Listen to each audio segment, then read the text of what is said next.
Nachos! Ow.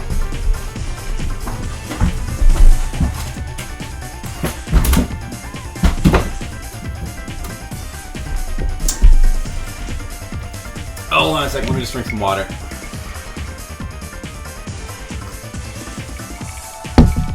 Thanks, Nachos.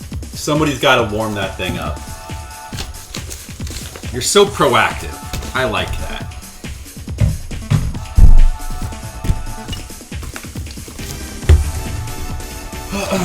Alright, hold on a second. It snowed. The nerve of that weather to snow. The nerve. How dare they? Only November. It's don't they know there's not allowed to be any snow until December? Don't they know that? The audacity of hope.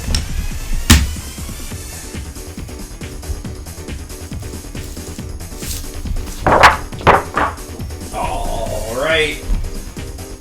It's that time again. Time to draw stuff. It's drawing stuff time. Starting with this one. Are you guys ready for art? Are you ready for... Whoa! No, that's music. Hold on. I'm gonna check the audio levels.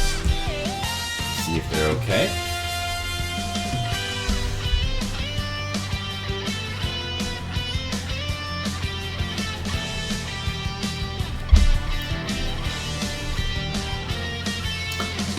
Yeah, you know, we have yet to get any snow over here. Suppose you should be a Patreon, not subscriber. You can be whatever you want to be, Nachos.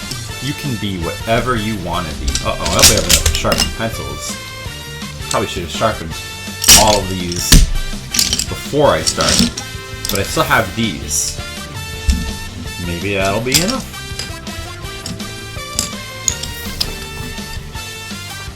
Anyway, put this up here. Okay, I need to look at this. I need to see that. So many things that I need to see. Let's see here. Let's put the stream window there, and the song requests there. Gotta keep an eye on them. That should go there. Yeah, alright. Or we could... Yeah, let's put that there. That's good. You don't want to give Twitch any money? So you're saying that you should be a Patreon subscriber, not a Twitch subscriber. Yeah, I mean, if you want to do that, that's cool. It's up to you. I understand not wanting to give Twitch money. Well, how much do they get? Like, do they get half or something like that? Yeah, I think they get half, don't they? Well, it's up to you. I mean, I'll say that even though I know that it would probably benefit me for you to be a Patreon subscriber instead, because I'm gonna get a lot more of that. At the same time, I kind of like having a few Twitch subscribers just because it's cool. I'm even willing to pay the costs on that, and by pay that I mean allow Twitch to have it, because it's, I don't know, it's just cool. Oh, you know what? It would be cooler if that little icon there was like a Maytag face and not a star. But I can't remember if you're allowed to do that or not. I feel like that might not be allowed for affiliates. I think I asked somebody about that and they said, oh, affiliates can't do that. You're not like a real Twitch person, so you have to have a star because you're a lower class citizen. Wait, by the way, so let's try to get this so it's straight. I should probably tilt my whole setup a little bit to the left.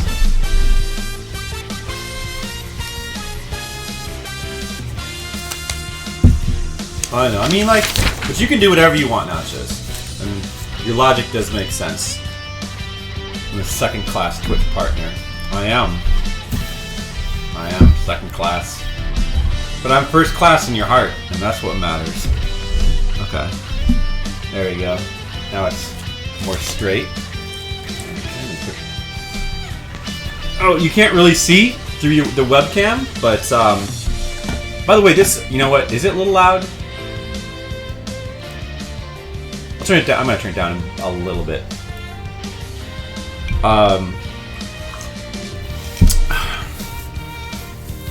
Yeah, you can't really see what my desktop situation looks like because, of course, I have the camera zoomed in on the art for obvious reasons. But it's kind of a mess right now. You'll just have to trust me on that. I mean, I could turn the camera to show you like what the rest of this looks like and like what a big mess it is right now. But I don't want to do that just because it'd be a big pain getting it back to like where it's situated to be in its exact right place. It's kind of a pain, actually, to do that. So you'll just have to trust me. Alright, let's see. Art. Oh yeah, okay.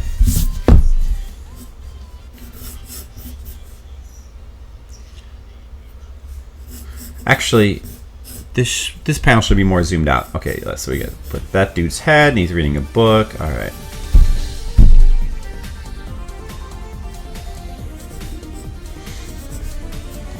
Alright. The art is now commencing. The art is commencing. Hey, Jennifer. Hi. Jen, I'm doing art. Yes.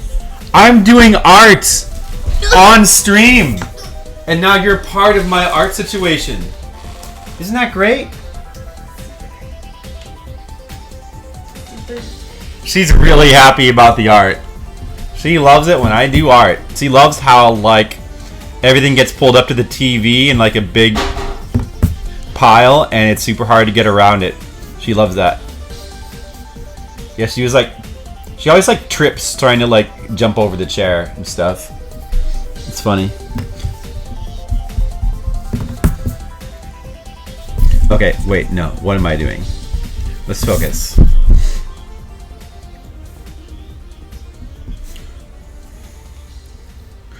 By the way, I was told there was going to be refreshments. Oh yeah, of course. Well, there are refreshments. We have nachos here. We have nachos. That's the type of refreshments. I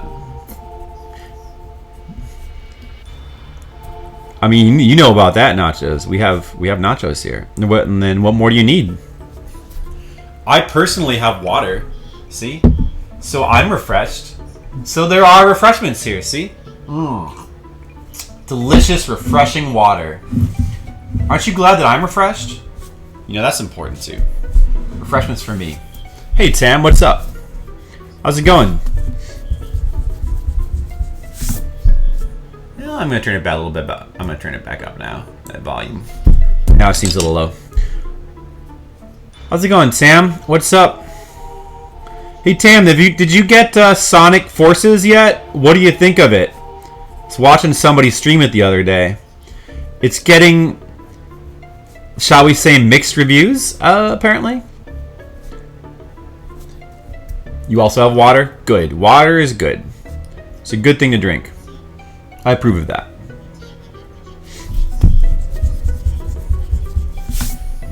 You saw someone stream that today, and then you were just like,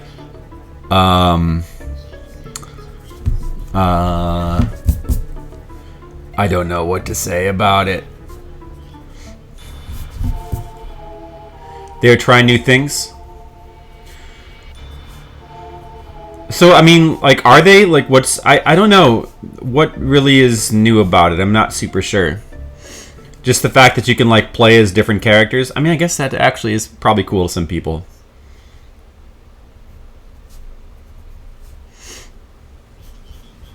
The fact that you can customize your character. You're dealing with the moving thing? Oh, I see. Yeah, moving. That'll take up some of your time.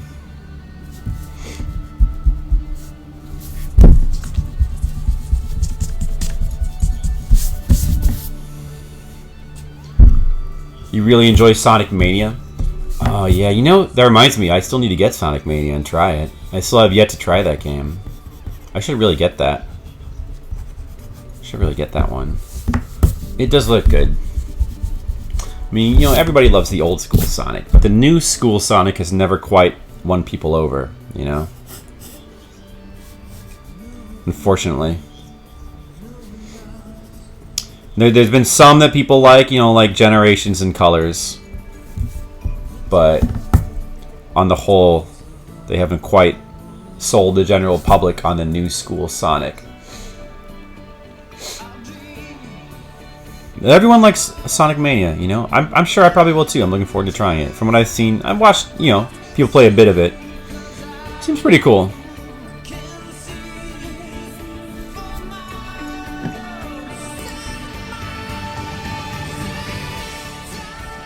Now, this seems really quiet. I'm going to turn it up. Yeah, it wasn't even made by Sega. It's true. But Generations and Colors were made by Sega, though. I think, right? Yeah, essentially it was like that dude, it could have just been a fan game. I mean, it was just some guy who was like a big Sonic fan and like wanted to make his own fan game, and they just let him do it officially, which is turned out to be a good decision.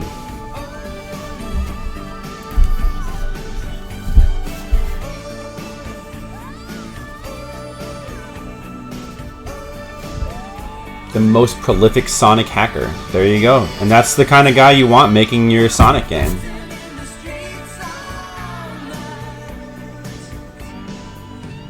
Christian Whitehead, is that his name?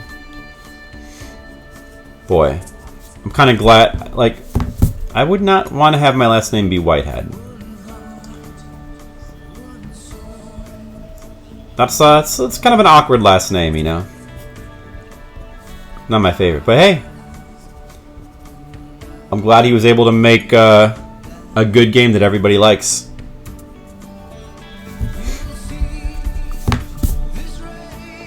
The local only multiplayer. You think so? I don't know. I mean, would you really want to play a game like that online multiplayer? I don't know. I mean, does everything need to have online multiplayer? It makes sense to me. I don't know. I mean, I guess it wouldn't hurt to have online multiplayer, but I don't know. You would want that, huh? Nachos? Really? I don't know. Sonic 2 multiplayer was your favorite? Yeah, but do you want to play that online with... I mean, I guess you could... But, like, then you have to deal with, like, lag and stuff like that, and you have to, like, be talking over... I don't know, it just seems awkward. I mean, back when, like, Z BattleNet was, like, a big thing, I did do some, like...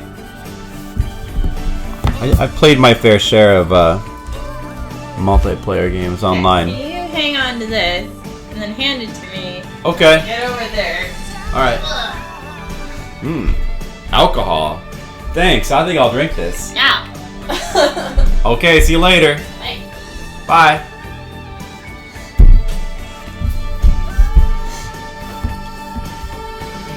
You've known it. Hey, Shark Warp, what's up? Sup, boy? I'm still here to 9 p.m. Okay, it's 7:25 now. Is it 7:25 for you?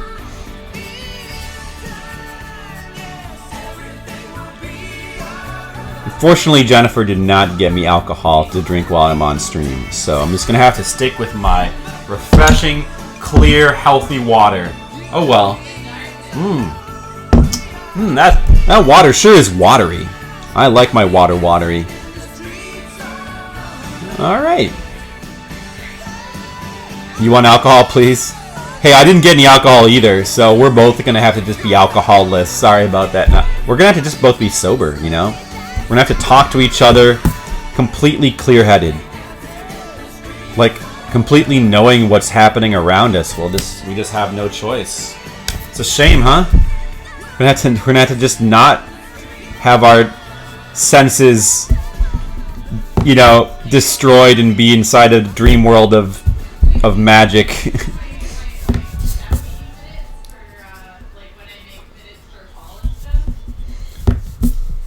No magic social lubricant for us.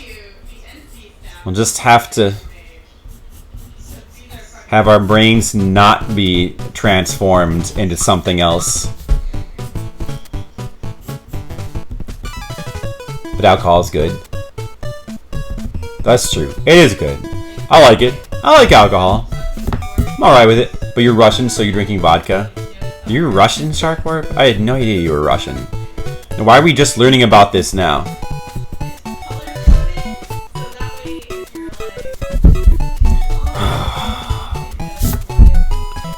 No, I don't know about this expression. Hold on a second. You know what? I don't know about this.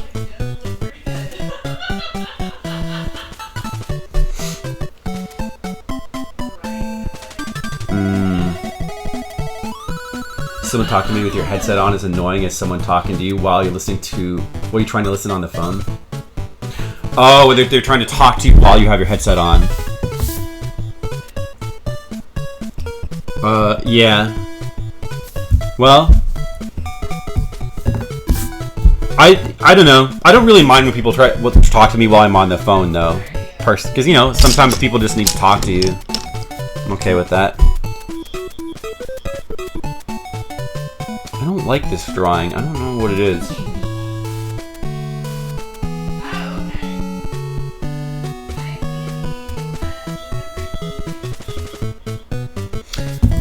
Maybe it's too zoomed in or something.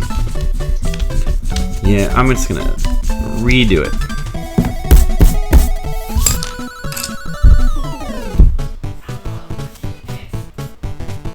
And what is she saying right here? Can I come in? That's all. Okay. Let's just redo it. Here, let's see.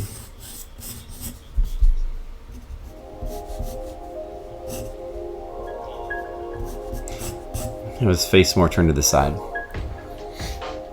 You're 1/5 Russian and 3/5 German and 1/5 American.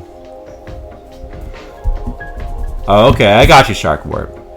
So you're mixed. Yeah, I have some percentage of some stuff and some percentage of other stuff, and it's like really complicated. I'm not gonna get into it.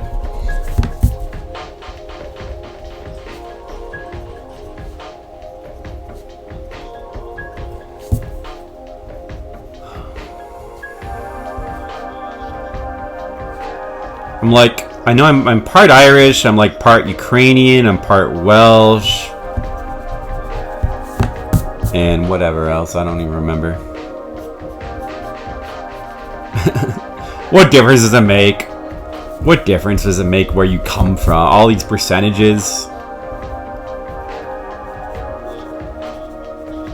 Can't keep track of it all, you know.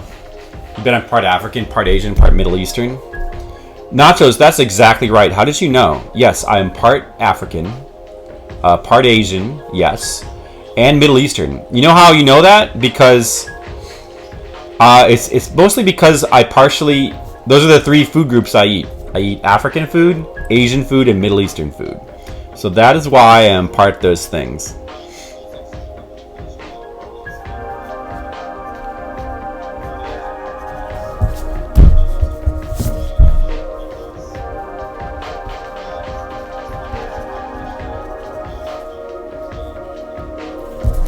I don't even know what African food is, actually. I don't think I've ever eaten African food, but I would love to.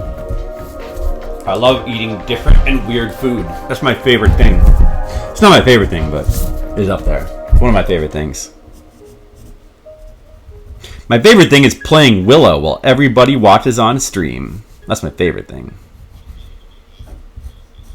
If I could play Willow while eating African food, that'd be a dream come true.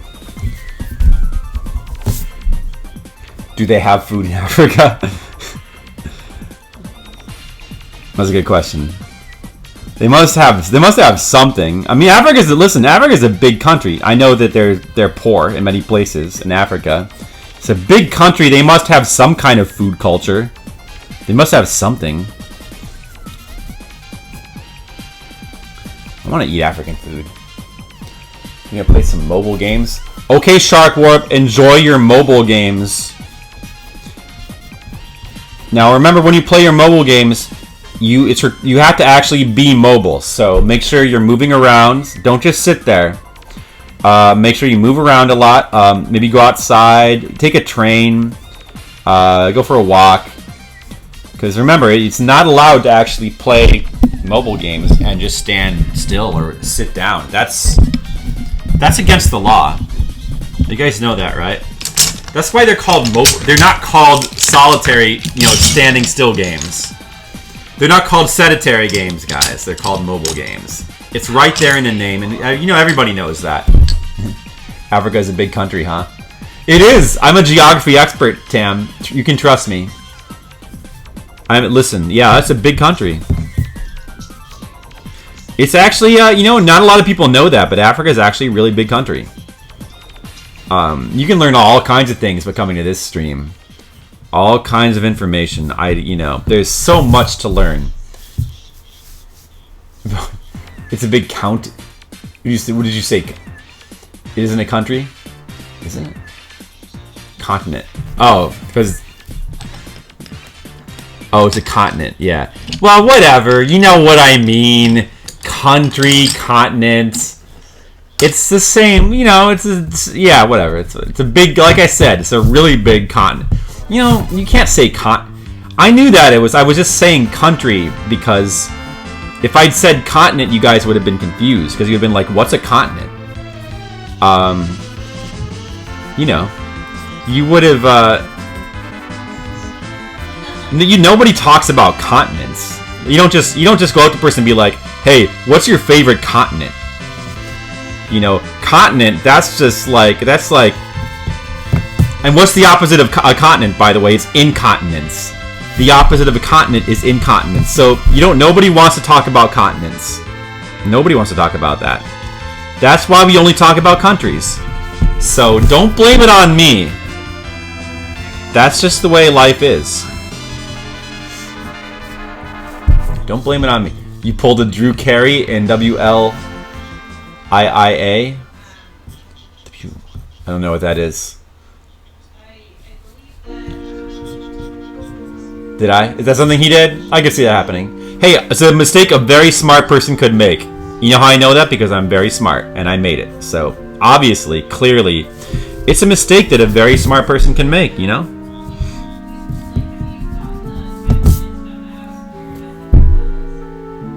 stopped watching it after Drew Carey left? Oh, whose line is it anyway? Oh, whose line is it anyway is what you're talking about. Oh. Here, let's put...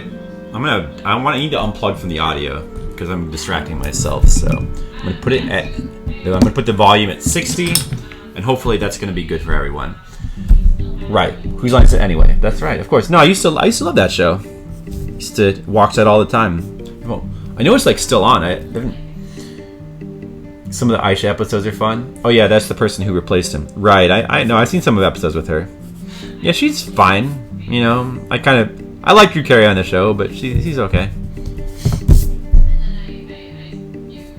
Yeah, the problem with that show is that honestly, it just gets boring having just the same people all the time. They should have been, I think, like the original classic British version of Whose Line Is It Anyway. I think they mixed up the people that they used more, and the American version, they tended to just stick with the same. It always had Ryan and Colin and Wayne. They're all awesome, so I can understand wanting to have them on every show, but it's just.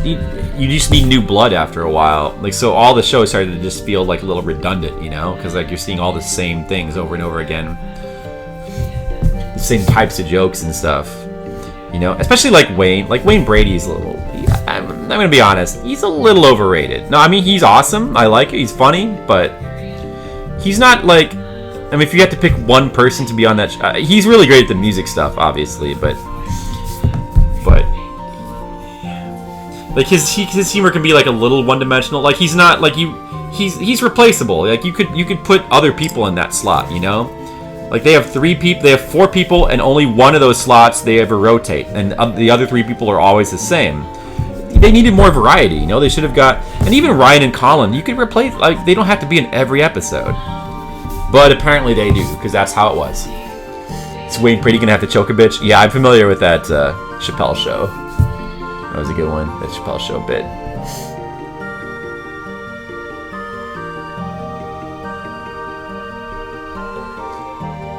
The amount of time it takes for you to type Whose Lines Is It Anyway is comparable to the time it takes for you to type WLIIA. Is it?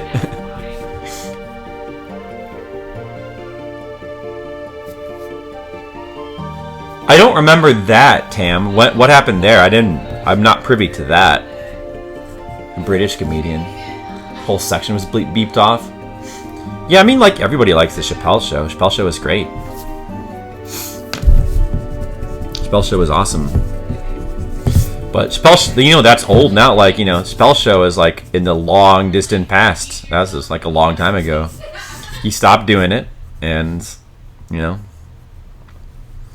now it's just an old show that, you know, not everybody probably even remembers anymore. But yeah, that was a really good show. It's a shame.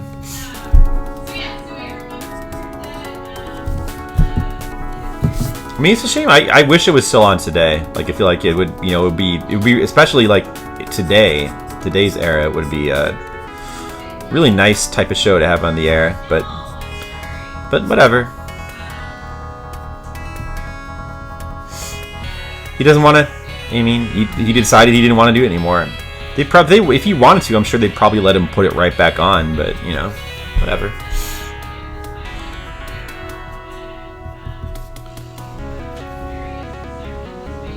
The Long Distance Past is in Living Color. I remember In Living Color too. I used to watch that when I was young. Yeah, In Living Color. That was a funny show too. And that was Jim Carrey's breakout role was In Living Color. That's where he got his start. Jim Carrey. He was amazing on that show. In Living Color would be too offensive for a sensitive audience. I guess it probably would. Yeah, I haven't seen it in a long time. I mean, it was very 80s. I guess. Was it on 80s? Yeah, I think it was on the 80s. Like late 80s, maybe? Probably would be, yeah.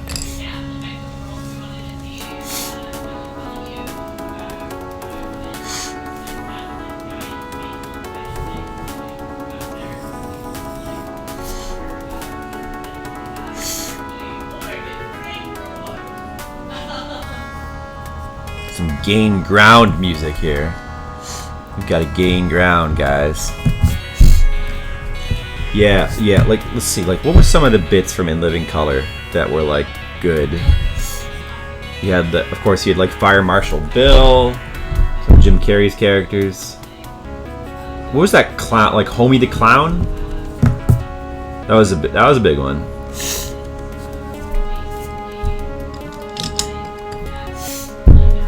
Background guy skits. I don't remember those. I guess that's basically all I remember. Is Jim Carrey, Fire Marshal Bill, and Homie the Clown. That's all of In Living Color that I have left in my brain. Nothing else. It all disappeared otherwise.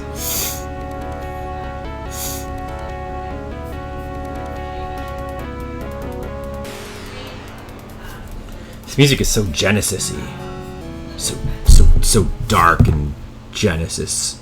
Ish, so brooding, so electronic. Now to Final Fantasy XI.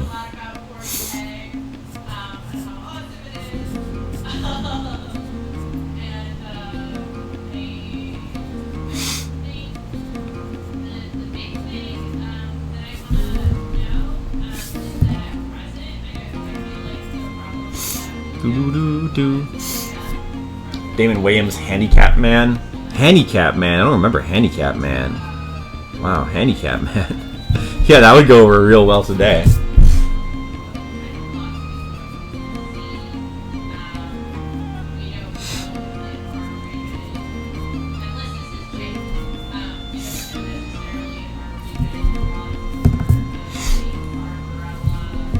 No, wait a second. Boy. I need to focus on my drawing so I stop sucking.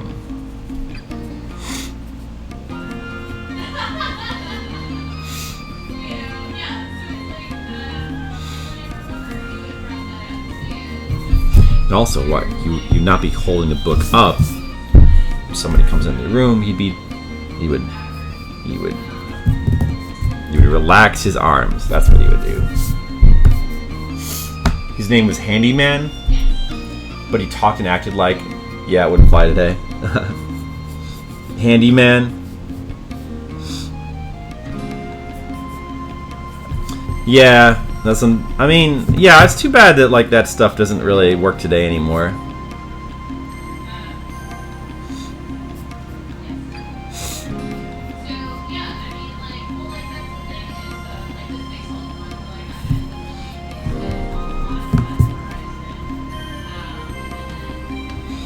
But comedy, the face of comedy has changed.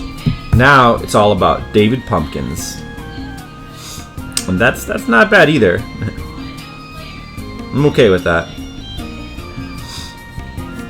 All comedy is David Pumpkins.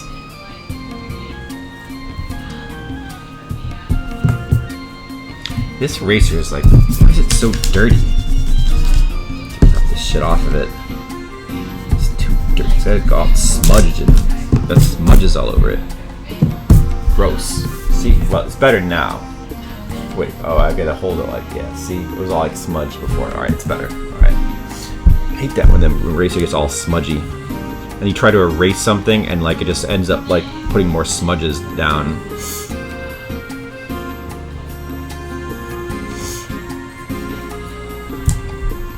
That's the word. You guys know what I mean? You know what you feel me on that? Don't you hate that when your eraser gets all smudgy and gets smudges all over everything? Ah, yeah.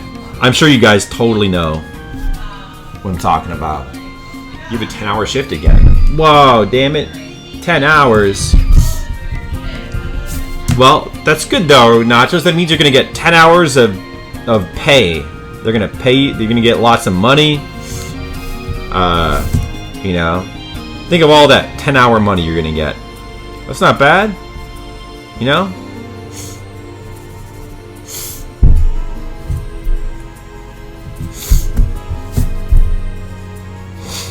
Do you get like overtime at your job, or is it like a salary job or whatever?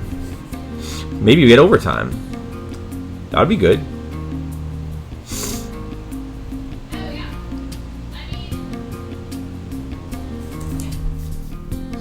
Your paycheck doesn't really change. Your manager cuts your hours on other days. Oh, okay. So in other words, he makes you work. Well, that sucks. But I mean, like, don't you automatically have to get overtime if you like work over a certain amount of hours per day? Like, isn't it like over 8 hours or whatever? Because that doesn't seem fair. You shouldn't have to work a 10-hour shift. That's stupid.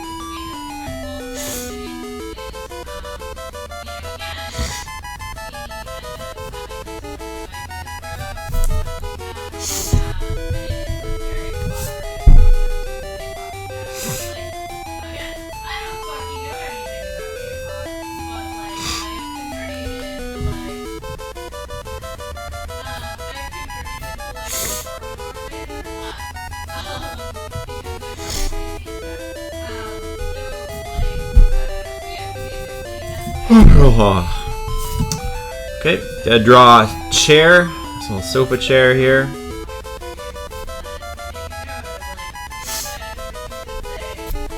There should be like a bed in the background too, seeing this is a bedroom.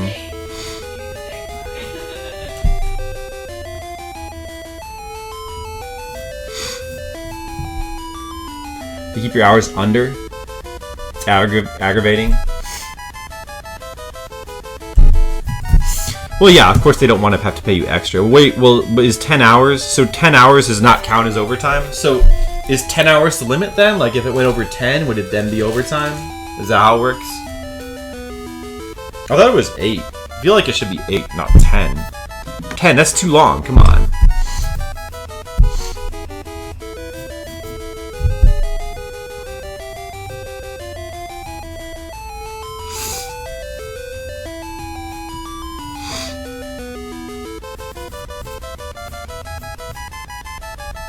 Goes by week. It doesn't. So okay. So there's not like a limit on how many hours they can make you work a day. There is to be. Isn't there a limit on daily hours too? There's not like a limit per day. I thought there was also a separate, like, if you go over a certain amount of hours per day, you should get overtime or something. But I could be remembering wrong, or it could be different where you are. I don't know.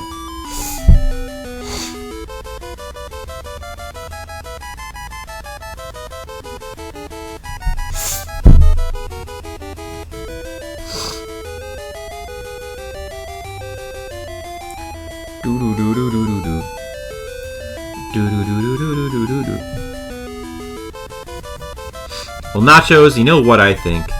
I think your boss should let you work whatever hours you want. And I think that you should double your pay. And actually, I think they should just give you paid leave tomorrow. But you know why? Because it's a Patreon day. It's like a holiday, you know? I mean, like, tell your boss that it's a holiday today. It's Flipside Patreon stream day, you know? So you should get paid leave, as far as I'm concerned.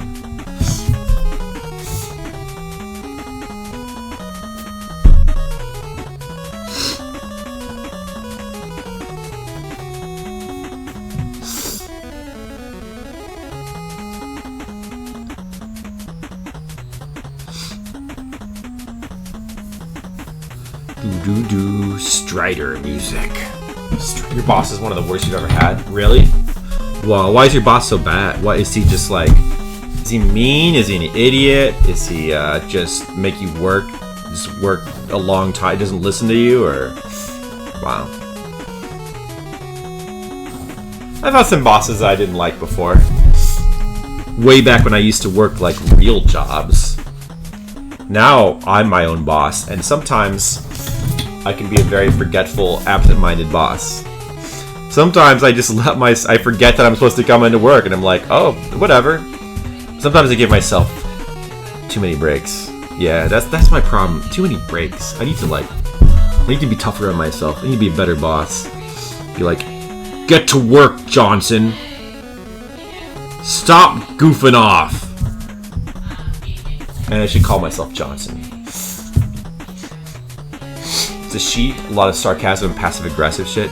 Oh yeah, I hate that. Sounds bad. That sounds annoying.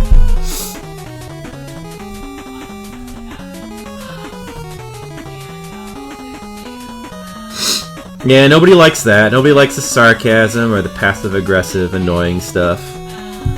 That's no fun. That sucks, Nachos. But hey, look on the bright side. Right now you're not working. Right now you're watching this stream. One of the best streams of all time. The best, most entertaining art streams ever conceived by man. And that's pretty good, you know? I mean, you don't get that very often.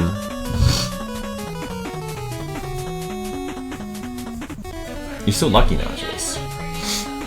Plus your name is Nachos, and Nachos is a delicious food. And, you know, you got things going on.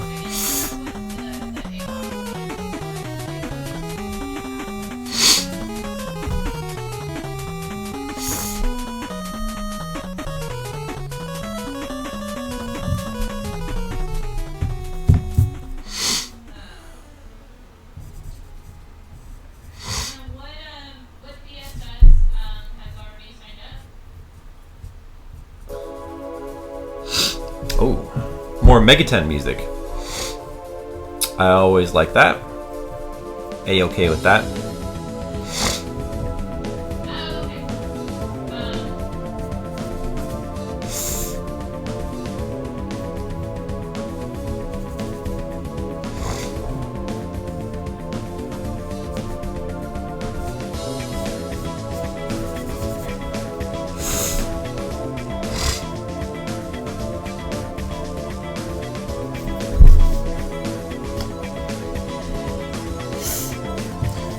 It's to help the other guy you work with. Oh man, that doesn't sound like any fun. Who wants to help someone? Who wants to like have their work be helping someone? That's the worst. Help them. Like, are you training him, or is he just like new and you're just like keeping an eye on him, or what? Helping him learn the ropes, that kind of thing? It doesn't seem like any fun. Oh well. I guess that's why it's called work, because it's not supposed to be fun.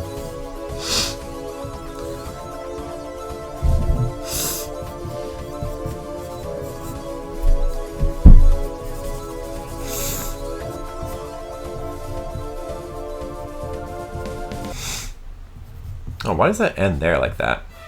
I don't like that.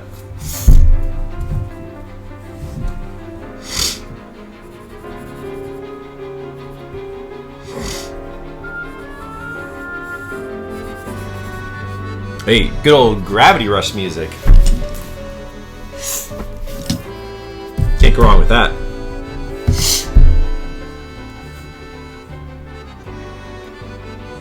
Oh, I see. You're saying to cover him. Yeah. That's also no fun. Oh well. Work sucks. What can you do about it, right? It's just the way it is. Let's see here. You know what? Let's just leave this blank. Put like a random dresser over here.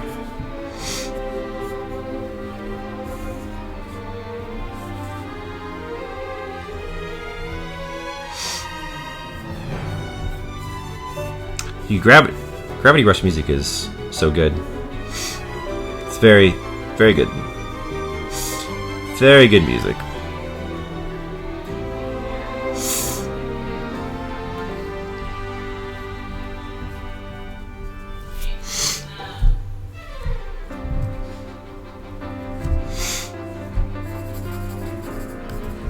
Okay, there we go. That's a background.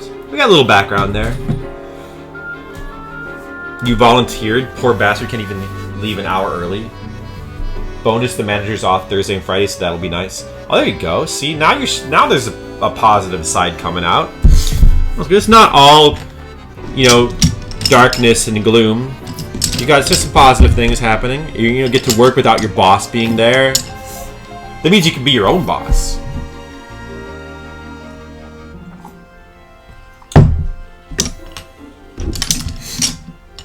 Nachos, maybe you should just maybe you should make your job just be streaming instead. Would you like, how would you feel about streaming for a living? What if you could just play video games? But it had to be video games. It could only be hardcore retro NES, hardcore difficult NES games. Would you do that? I would.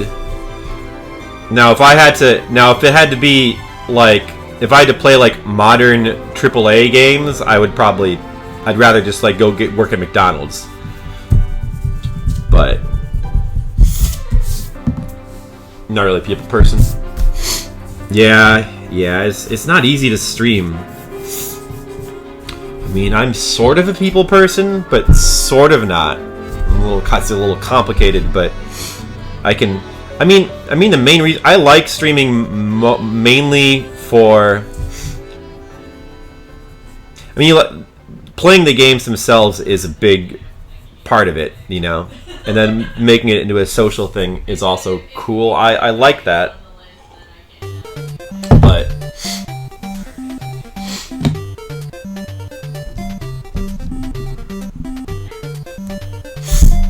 excuse me, I'm sniffling a lot. You gotta stop that. Wait, oh, you know what? Okay, I'm drawing her wrong. Hold on a second, let me remember what I'm doing here.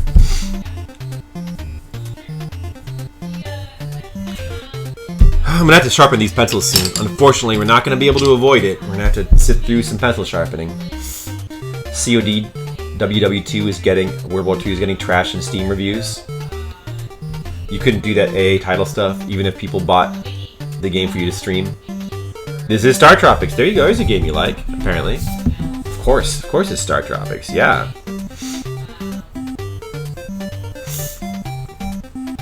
It's a good one. Star Tropics has great music. I mean, it's not really surprising in this day and age that for a Call of Duty game to get trashed, is it? I mean, because like everybody like hates Call of Duty now, right? It seems like, I mean, I know that like millions of people still play it, but you don't really ever hear from those people. Or not that much. It's just popular online to just like hate on it. Certainly popular with me. Actually, I don't have any like ill will against Call of Duty. I just don't really care about it. I have more ill will towards like Uncharted because I actually played it and I just can't comprehend why. They're probably not really even that different as games either. I did play a little bit of, what was that one game? Spec Ops: The Line 2 or something, because people said it was like super good, which it was not. But I mean, but it's like it made me think I could play some military like shooter games like this once in a while. Like just like they're okay. Like they're not the worst thing in the world. They're not great. They're not really what I would consider fun, but maybe once in a while.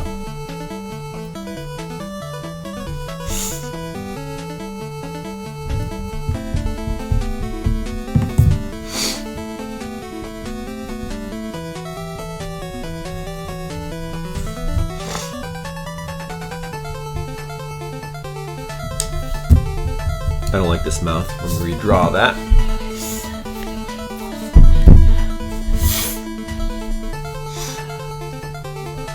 People are mad about the multiplayer because there are black and female German soldiers. The swastika is censored. Why would they're mad because there's black and female German soldiers. Yeah, that seems like a weird thing to be upset about. I'm assuming that like all the soldiers in the game have like different, are like diverse in that way, right? So why would, yeah, that's super weird. Oh wait, no, is it because it's not authentic to history, right? Like there weren't like black and female German soldiers, right? Oh, okay. Oh, I get it now. Yeah. Oh, that is weird actually. Right? Or yeah, because like if it's a historical game, right? So why would there wouldn't be black and female? Like were there black and female like Nazi soldiers? There couldn't have been, could there? I don't know about maybe female. I don't know. I would assume that there wouldn't be. I don't know about I'm not so sure about female. Black soldier. That doesn't seem like there'd be like any black soldiers. I really don't know. Maybe I'm wrong though. The swastika being censored. Now that sucks. And you guess the guns in the game are pretty bad. Okay. Yeah, I wouldn't know. I mean, that's something to complain about, I guess. I don't know.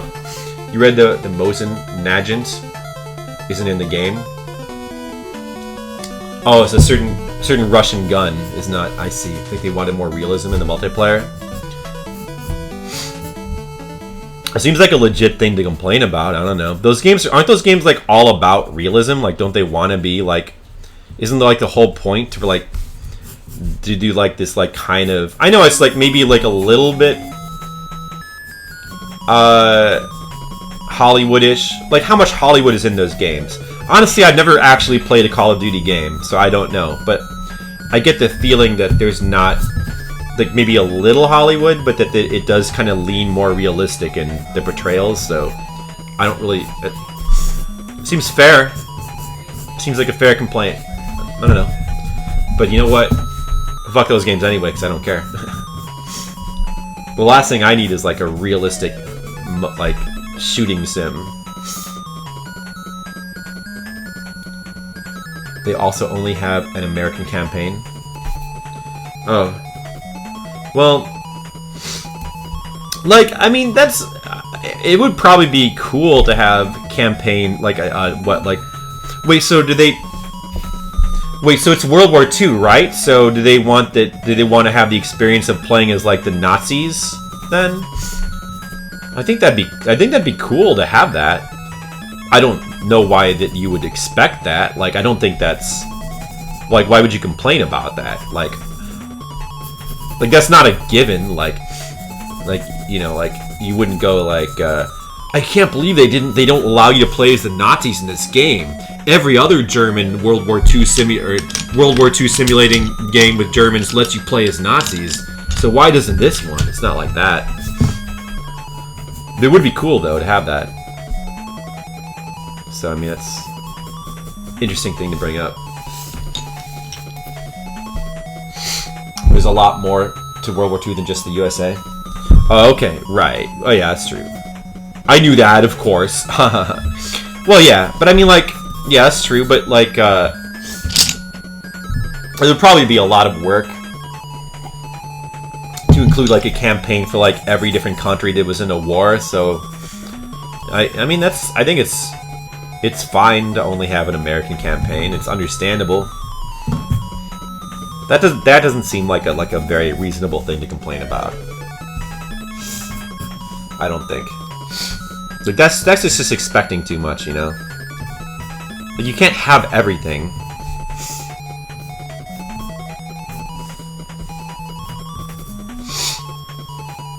But it would be... I mean, it would be cool if they had that, though, of course.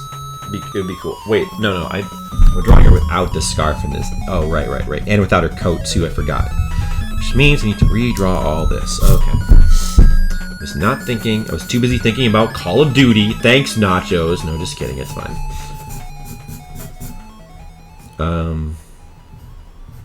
Let's give her like a little, I don't know, some sort of neck thing here.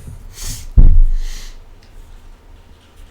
think they even had a German campaign, but it's a very long time since you played those. The earlier Call of Duty games had it, where it was just World War II based. Oh, did they?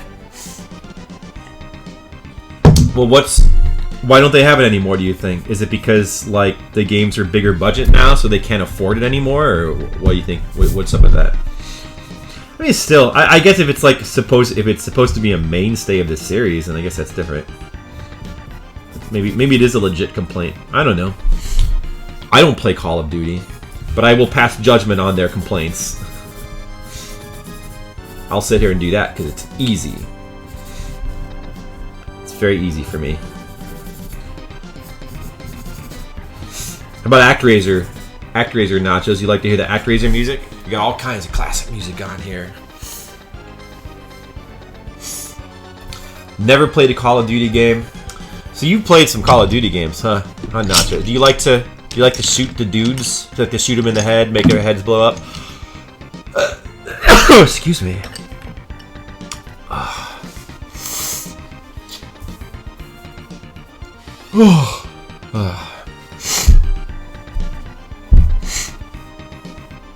Okay, I gotta think about how I want to lay this panel out. This one's a little bit tricky. I guess we want to do kind of a profile here. She's sitting on the bed. I want to try to sort of show that it's a bed she's sitting on. And that might be a little too zoomed in.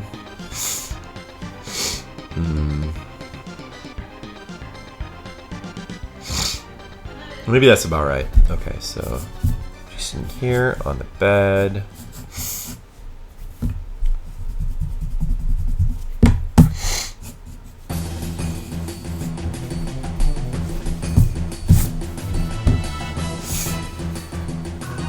You like the original Call of Duties? You studied a lot of World War II in high school and the games did a good job telling stories. I see.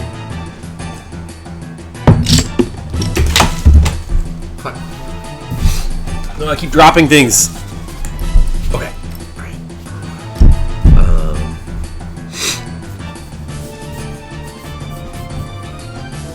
Yeah, it makes sense. I could see why if you were like into World War II or like war history, World War II, war simulation stuff, I could see why that would appeal to you.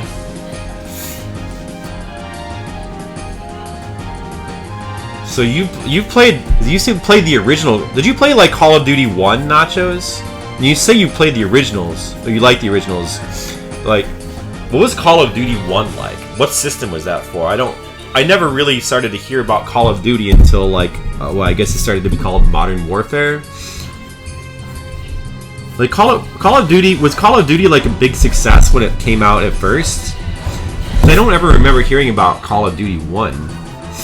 I wonder when it became like a big success that it did. It wasn't like an overnight thing, was it? I don't think so. Paratroopers that jump behind enemy lines. I see. The Russian officers would shoot any soldier that tried to retreat. Well, that's interesting.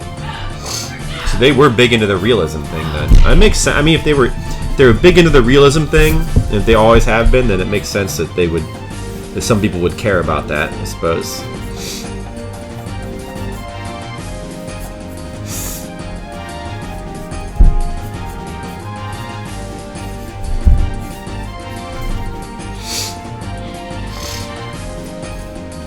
2003, huh?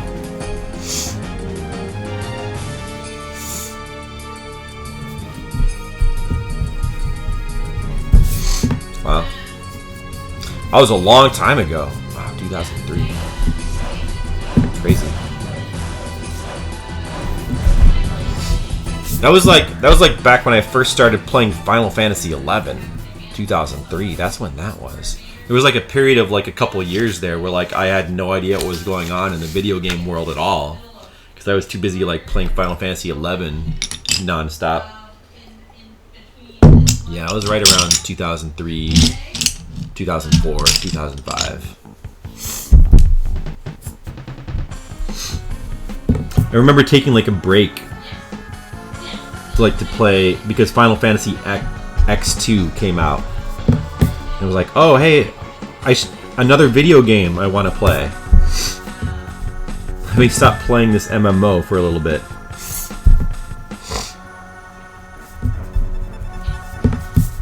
Hey, this would be good music for Halloween. This panel's actually not that easy to draw. Just not sure about this.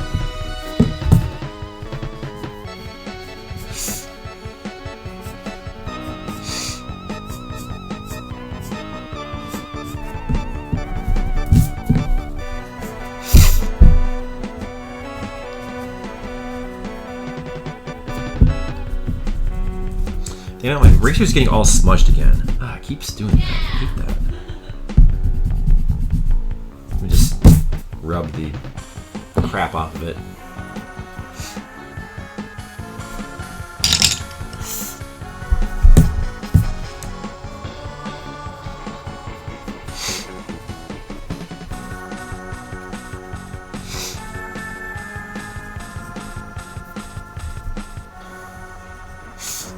Wow. I wonder how popular the first one was when it came out. What was the... Was it Call of Duty 3? I feel like maybe it was 3 that was the one that, like, broke really big. Like, I know... Or maybe I'm just getting that confused with Grand Theft Auto, because Grand Theft Auto didn't get really big until 3. 1 and 2 were totally different games, almost. Like, they were overhead... They weren't in 3D. It wasn't until the game, the series moved to 3D that like it took over. And I actually played through like one of the Grand Theft Auto games. I remember playing through San Andreas because it just, I don't know, it seemed like the thing to play. I was back before like I hated all Western games. But I still like, I don't know. I wonder how I feel about like the newer Grand Theft Autos. I feel like I probably wouldn't like them as much. But I don't know, maybe I'd like them.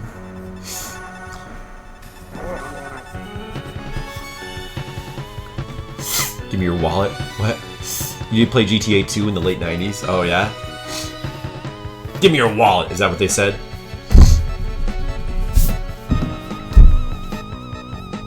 I played a little bit of the DS Grand Theft Auto, the Chinatown Wars, which some people said was like, a lot of people praised that game for some reason. They're like, oh, Chinatown Wars is amazing. But I found it to be a pretty mediocre game. Not really, like, all the things I liked about San Andreas were pretty much not in Chinatown Wars. The only thing that was cool about it that was like a new thing was like the drug dealing thing. Because it was just cool that you could run around and deal drugs for money. I don't know.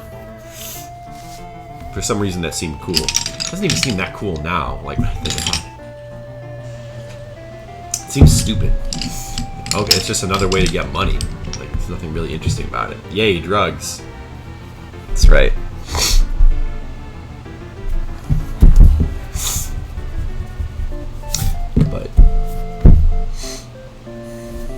But I mean, no, right? Why they? Right, because Grand Theft Auto 2 or Grand Theft Auto Chinatown Wars seemed like kind of a throwback to the original Grand Theft Autos, which were like overhead 2D kind of games. And even though it was like sort of technically in 3D, it was like from an overhead perspective, and it seemed like it probably played similar to how the old ones used to. I would imagine. I never. I don't know. You know what? We should like try the original Grand Theft Auto one of these days, just to see what it's like. I wouldn't mind going back and trying that. Like the first one. That would be pretty funny, I think. And just interesting.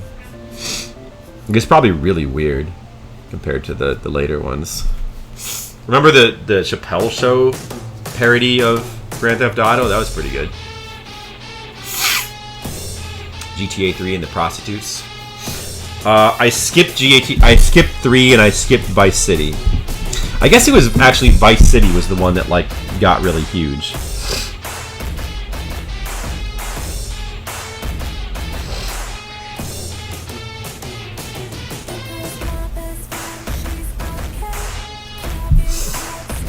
Yeah, Vice City was the one I remember hearing like a ton about, and then when San Andreas came out, all the advertisements for it were like all over the place, and it was from what I remember, everybody liked Vice City, and it like I looked at it a little bit, like the soundtrack seems pretty neat. I also really like the soundtrack for San Andreas a lot. That's a big reason why I actually like the game. I mean, so San Andreas, Grand Theft Auto, that's the only one I've played through in its entirety. It's not a good game. Let's be honest. The actual gameplay of the game is not good. It's not well designed. It's a janky, like a kind of a janky, weird, awkward game to play. But I like the game because, one, it's just really cool to like just drive around in these really detailed representations of cities that are real cities. That's cool. And two, the music, like the huge amount of soundtracks they had. Like I don't normally like licensed soundtracks in games, but for that particular one, I think there was something really cool about it. And also the huge diversity of music, the crazy huge diversity was pretty neat. And then 3, is there a 3? Oh, the game's story. It worked for me. Like it's terrible, but it worked for me in like a kind of a hilarious, kind of so bad it's good, because it did not take itself seriously at all. So it was kind of funny. Although I feel like, I guess, so like based on that, like probably I should. People have said like Saints Row, that's cool too. But like I feel like Saints Row, like Grand Theft Auto keeps the illusion of taking itself seriously, so it kind of works better as parody. Like I feel like if it doesn't take itself seriously at all, it's like a complete farce, maybe it'd be less fun. But I really don't know.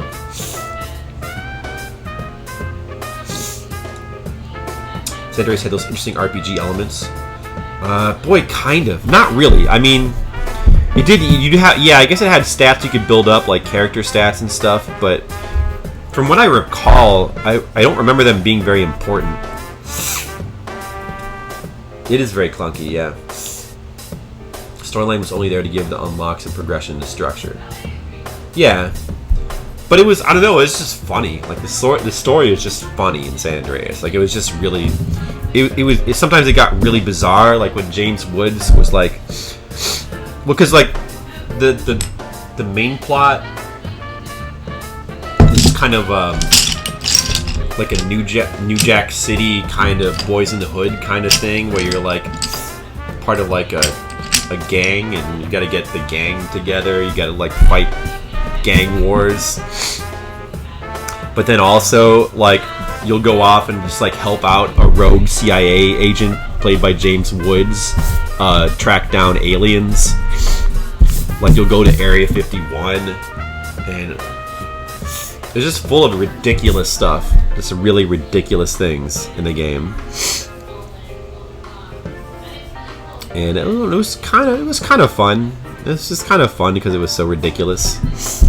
But I can't imagine, like, from what I've seen of, like, the newer ones, like 4 and 5, they seem to take themselves more seriously, so I feel like they'd be more annoying than funny or fun. I don't know, though. I don't have a ton of desire to try them, really, anymore. I feel like I have better ways to use my gaming time now.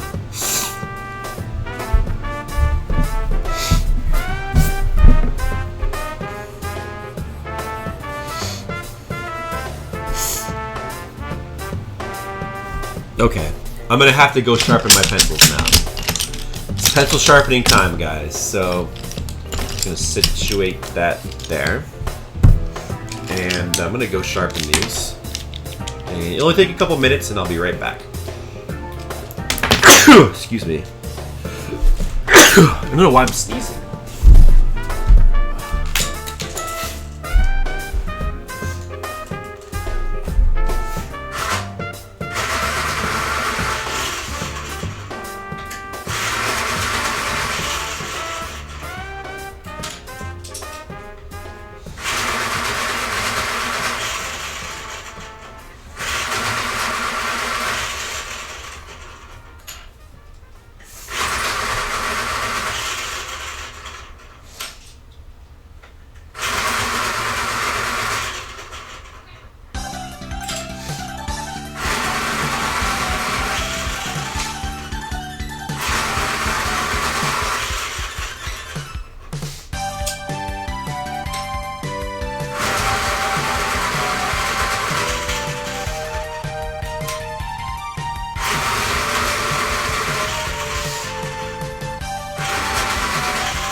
Alright, I'm back.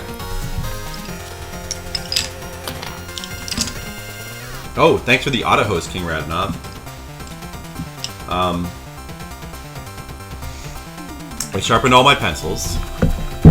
See? They're all sharp now. See how sharp they are?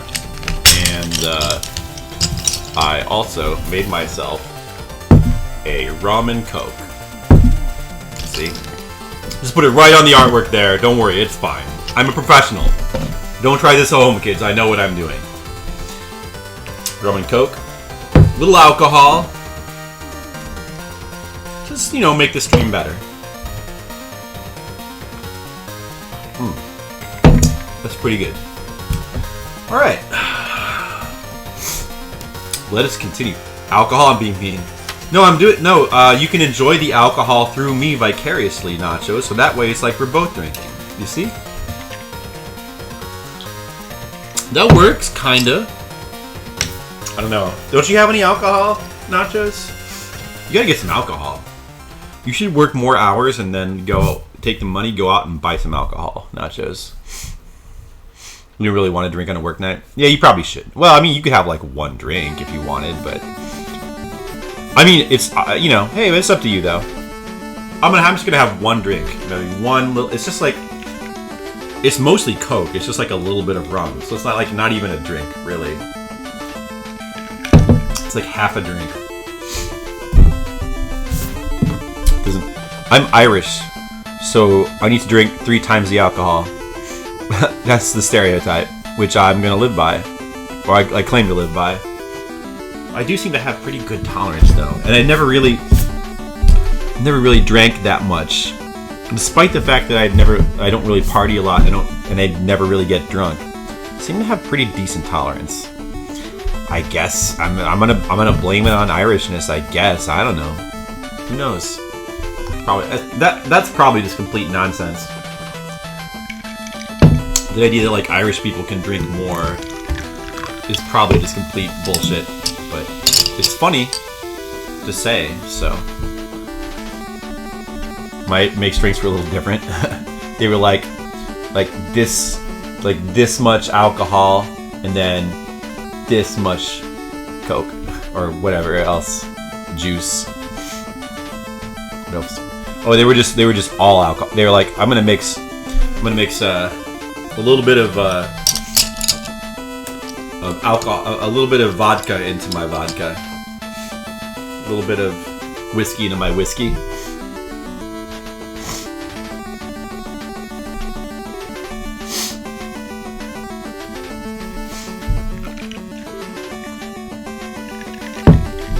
Well, I think it's okay for me to like have a small drink on stream. It's good. I need to talk. It's a social lubricant. If you just have like one drink, it doesn't do that much to me. But one little drink might make me feel like a little relaxed without making me slur my speech any more than I already would. And of course, even completely sober, I will slur my speech all the time just because, my tongue is like... It's like a 2-year-old on a jungle gym. Does that make any sense? No, you know what? That's not a good expression. My tongue is like an alligator trying to juggle tractors. Yeah, that's it. In other words, I can't speak. I cannot speak good. No speak good for me. That's what I'm trying to say. It's hard to speak good. Kingsfield. Yeah, mix some rum into your vodka. Guys, I'm gonna get crazy. Normally I just drink straight vodka, but tonight I'm gonna mix some rum into my vodka. You madman. Now, do you know what you're doing? Do you realize what you're doing? That just simply isn't done. You're crazy, Nachos. That's why you have insane nachos. You don't just eat regular nachos. You mix your nachos with vodka and rum. You take some corn chips, you pour some vodka into it, you pour some rum, and you're like, hey, try out my insane nachos. And and of course some ground beef and some tomatoes. You gotta have that too. Well, this smells kind of good, actually. Is that weird?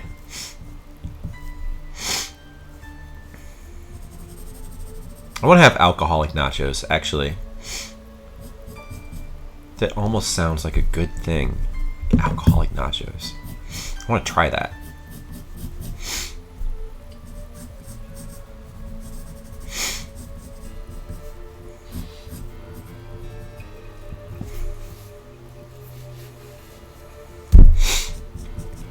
I like nachos. And do you like? How do you feel about nachos? Like, I'm guessing you must like nachos, right? Nachos.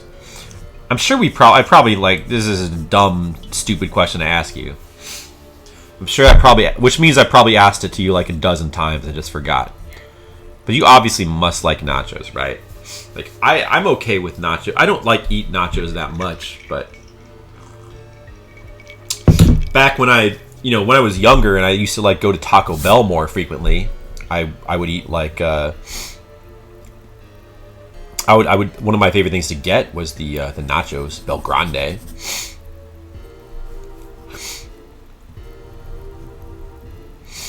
I did enjoy a nachos Bel Grande.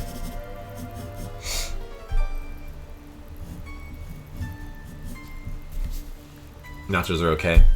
But yeah, but these days I don't really like. Every once in a blue moon I'll go back to Taco Bell and I'll get something like that. Actually, my favorite is the Mexican pizza, so I'll usually get that now. But that's like we're talking like maybe once or maybe twice a year. Maybe twice a year. That seems about right. That's how often I'll go back to like, because Taco Bell used to be like my favorite. When I was a kid, it was my favorite fast food. When I was like a teenager, it was still my favorite fast food. Well, yeah, that and Arby's and Long John Silver's. Those three, I guess. But I mean, Taco Bell is the one that I went to the most. Like Long John Silver's, for some reason, it was kind of like a rare treat almost. And then Arby's was one that like it was like I for some reason I loved Arby's. I didn't get to go to it as much because there just like weren't as many Arby's around. And the same with Long John Silver's because like those are like not that easy to find. So I didn't really get to go.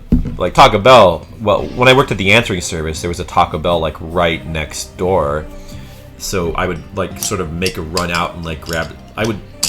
Yeah, during that time, I would eat a lot of Taco Bell because it was like the only thing open. Well, that and Wendy's, but Wendy's was only open until midnight. Need more Kingsfield.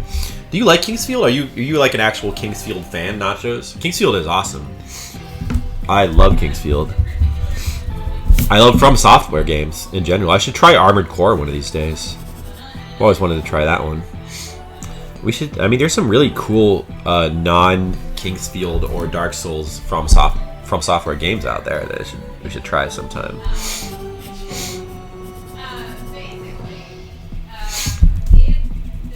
But man, especially Kingsfield 2. So I've played. Let's see, I've played 1 and 2 on stream.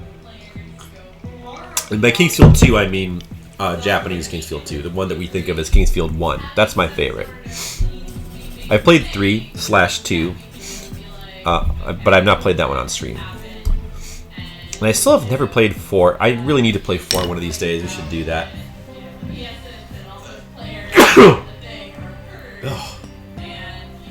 Hold on a second. Why do I keep sneezing? It's like I'm allergic to something in here. Maybe I'm allergic to myself.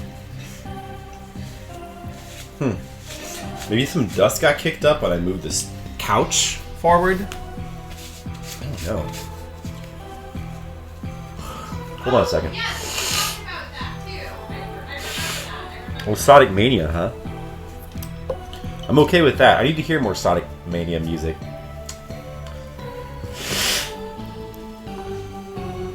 Yeah, that reminds me. I need to play Sonic Mania sometime in the near future. I mean, I'm going to try to stick to NES November for this month, but here's a brief list of the current modern games I need to play that I want to play on stream.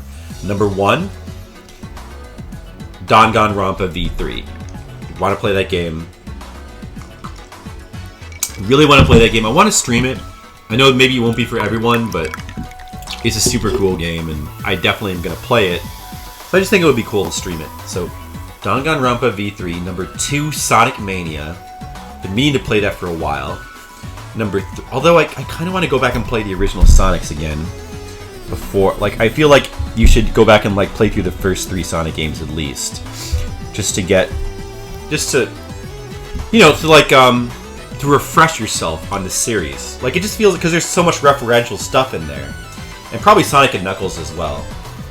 You like it? Yeah. From what I've heard, Sonic Mania's OST seems pretty good. I haven't heard anything from it that like absolutely blew me away yet. Like, I don't think it's up to the quality of Sonic 2's soundtrack, but Sonic 2's soundtrack is godly, so that's a really high expectation. But I think it's at least, from what I've heard, it's at least as good as Sonic 3, which is probably the weakest of the soundtracks of the first 3 games. And then Sonic and Knuckles, of course, is just like more levels from Sonic 3 that were like not included, so it's almost like the same game, kind of. But yeah, this is a cool song. I need to like, this is one of those songs you need to like just listen to more, but to get like a feel for it. But this is a cool song though. I like this song. You were the Flip Play Sonic series, and you ran from your room here. Yeah, I do actually. Well, that's not what I said. What I said was I want to play Sonic Mania. Here, let me finish my thought originally. Well, at first I was talking about there's some modern games I want to get to. Eventually, where like I want to stick to this NES November thing for this month because I think that's going to be really fun. But after that, here's a brief list of the modern games I want to get to. Number 1, Danganronpa V3. Number 2, Sonic Mania. Number 3, Neo. I've been waiting to play Neo since February. And number 4, what was the other one? Oh, Evil Within 2. I'm pretty interested in playing that. So, and I think there's a couple others that are coming out soon that I probably want to play. So there's a bunch of games I want to play. But, fuck, you know, I mean, we got to indulge in a retro. But, okay, so involving, now getting back to Sonic, what I said was, I feel like you should at least go back and replay Sonic 1 through 3 before playing Sonic Mania. Like, it feels wrong to me to just, like, jump into Sonic Mania without replaying those games. Because there's so much referential stuff, like, I just feel like I want to have it fresh in my head. Does that make sense, Tam? I don't want to play... I also do want to, like, play the whole Sonic series, because there's so many Sonic games I haven't played. I just want to, like... You know, I want to be able to, like, form my opinion in all these games. And I want to try all... But that's like a separate thing. I mean, maybe we should just have, like, a Sonic month or something. I don't know, but, like, I don't know when I'm going to fit that in. Once you start, like, adding more and more Sonic games to this... It gets tougher and tougher, and like, am I gonna play every Sonic game before I play Sonic Mania? That's like, it seems like too much. I want to play them, but I just don't know when I'm gonna have time. I don't know. It's tough. There's too many games, you know. But I want to. Like, yeah, someday I'm gonna play through every Sonic game. That's my intention. Well, not every Sonic game. Like some of the dumb portable ones that we know are dumb, I'll just skip. And I think I've played enough Sonic 3D Blast. Like, I don't think I really need to play more Sonic 3D Blast. Unless somebody like wants to request it, and then I will, but... Oh yeah, this is cool music too. This is pretty cool music. Let me listen to it more. This is Titanic Monarch Zone, huh? I like the other one.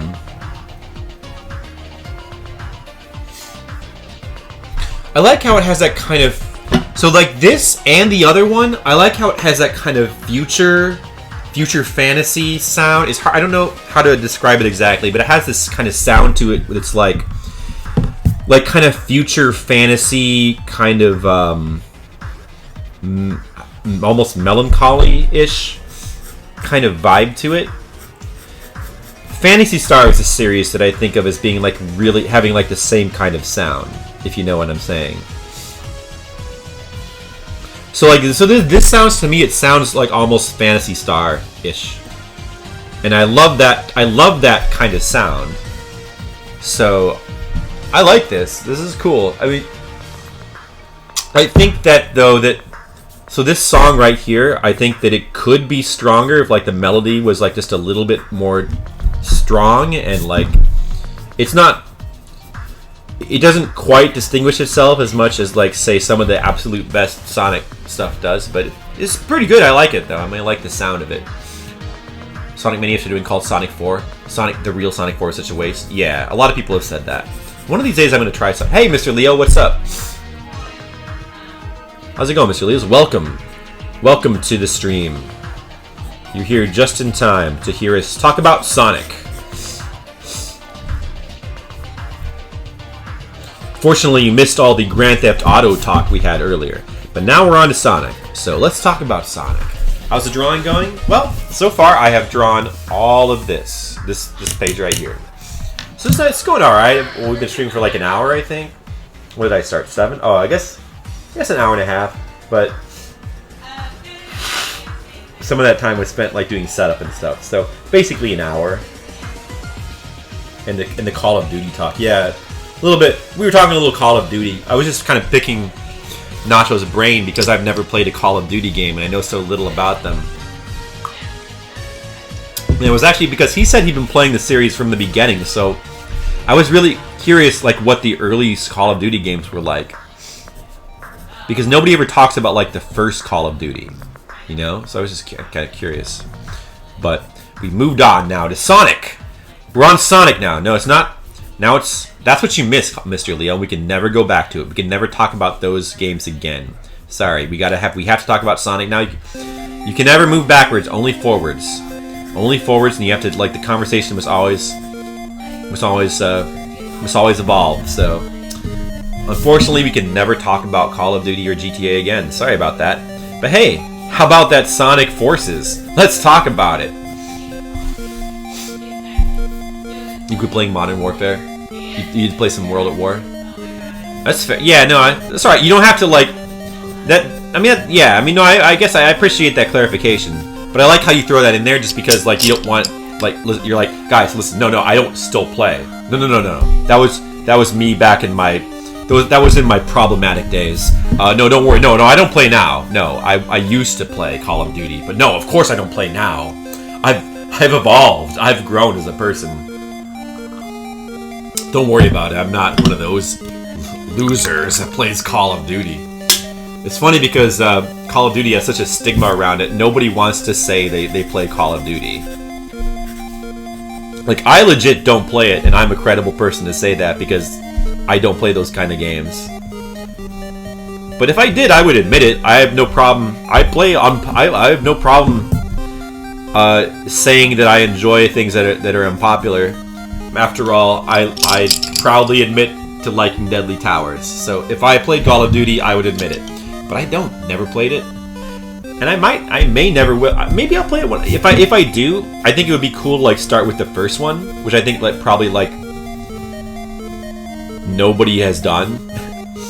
Because it sort of seems like nobody really played the first one. I don't remember ever hearing about the first one. I feel like I didn't start hearing about it until like at least the third one. So I'll bet just like nobody's played the first one. So like if you're gonna play Call of Duty, I think actually it'd be really cool to like go back and just play the first one. And then when people talk about Call of Duty, can be like, you know, like, oh yeah, I played Call of Duty. I played the first one. The first Call of Duty? Yeah, that's the only one that's my favorite. Oh.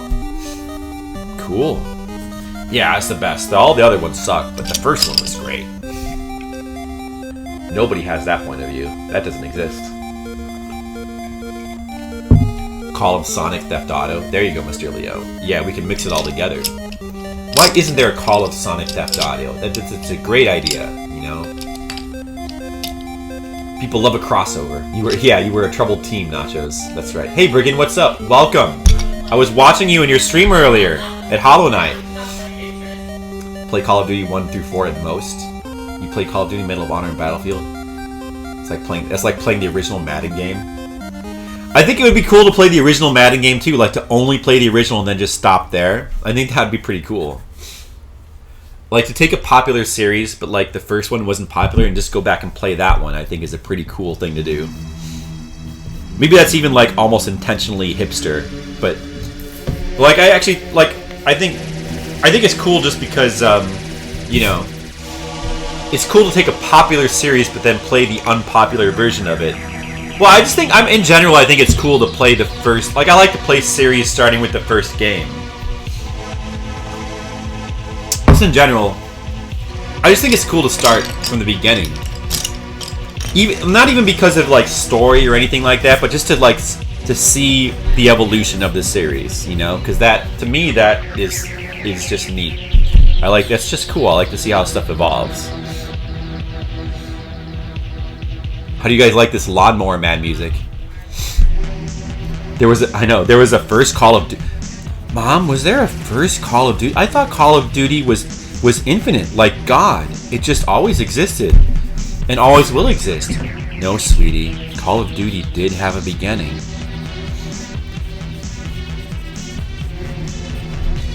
But if Call of Duty had a beginning, does that mean the universe had a beginning too?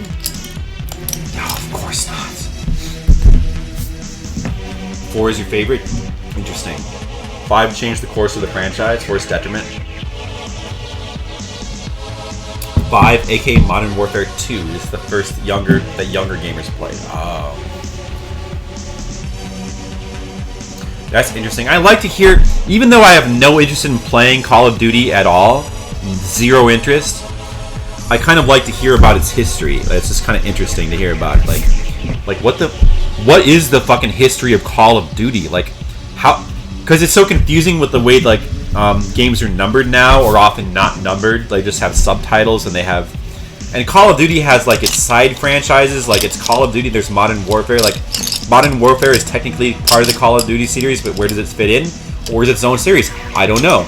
And there's like Call of Duty Infinite, and like where do these things all fit in the timeline? I have no idea. It's like more confusing than Zelda. What is it like? How does it all work? How does it all fit together? Somebody, tell me. I want to know. It's like this is more confusing than the Adventure Island / Wonder Boy / Monster World series. Brigand's like, let me check that. let me go to the wiki. I'll come back with a report. One of the COD games has Pitfall 2600 Easter egg in it. That's really weird. By the way, here's a question. Answer this. I have no idea, but just a trivia question. I think this would be a good one. How many games do you think have had Pitfall as an Easter egg? Because it's definitely more than one.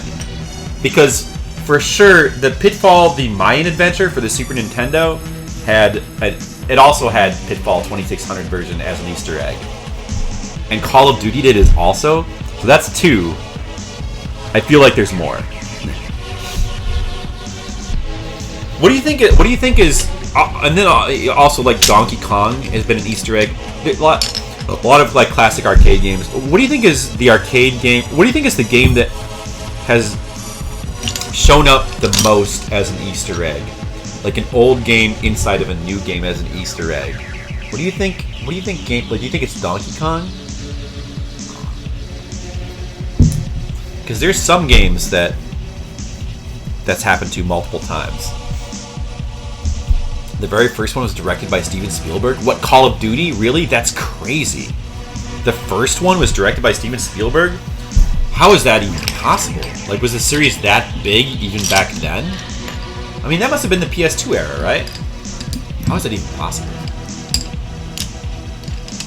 We're getting back into COD again. Help. Well, this is because the series is weird, and I'm just curious about, like, its weirdness. That's all.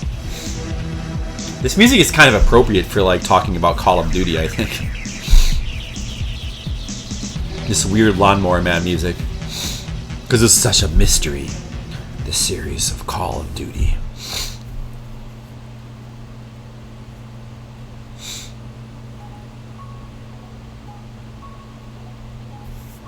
I don't know if I like this expression. Let me rethink. Like this one right here. I kind of just drew that. I need to rethink it. It was Medal of Honor that was created by Steven Spielberg. I see. And Medal of Honor, is that part of this series officially, or is that a side series? Like, if Medal of Honor, does that count as like Call of Duty 5 or something? Mortal Kombat had knockoff versions of... Oh, yeah. Okay, what about... Oh, Galaga. Well, Galaxian, yeah. Pong and Galaxian, sure. What about Galaga? I bet Galaga is probably in a lot. Like, isn't Galaga... Well, I don't, that's not. I know it might. Maybe it's not exactly an Easter egg, but isn't that like used in a lot of Namco games? It's just like a loading screen, and that would kind of count.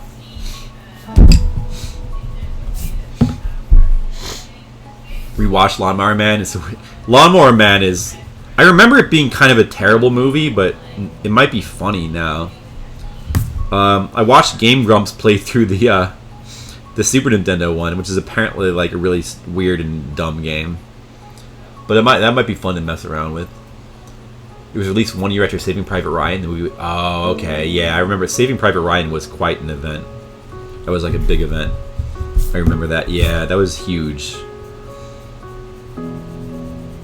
That was huge. Saving Private Ryan.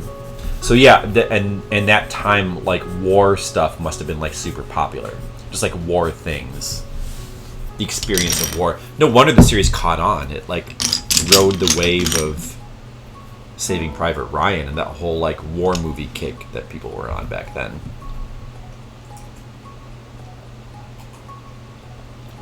Yeah, Namco does put Galaga in the loading screens of a lot of their games, so I guess that would be like that has to be like the number one old game thrown into a new game. Although not technically as an Easter egg, but I guess that's it's more interesting. Just that's not necessarily like the best way to think about that. And Tekken, yeah, I don't know. I know that I feel like it's probably a lot, but I don't really know exactly.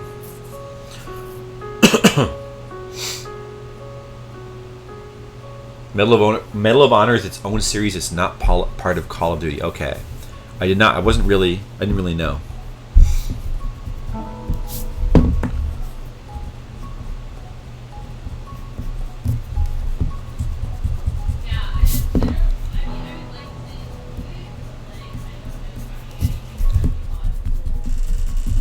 I don't like this expression. I don't like this expression. Let me see here. This one here. This eyebrow should be lower. Okay. The original Kicks Arcade. I think I did play it a little bit, like a long time ago in the actual arcade. I played it a little bit, but most of my experience with Kicks has just been like mainly just watching TMR play the NES version. I know I liked it back when it was an arcade game. Oh, for porn games. Yeah, that's true. I guess that I don't know if that doesn't exactly count. It's like not exactly what I'm more talking about, just like old games that are thrown into new games. But yeah, I guess that's a thing too.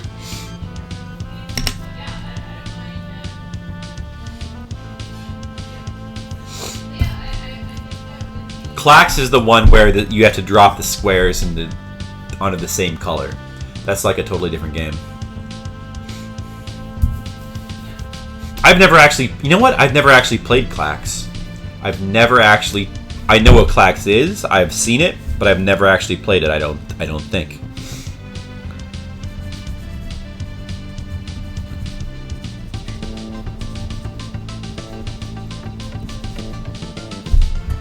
I should...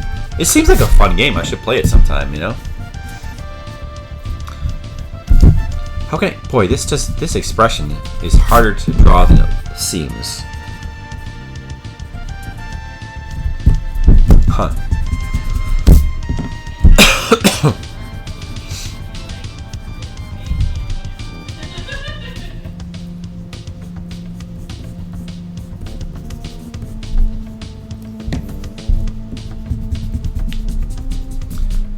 He was smoking a cigarette.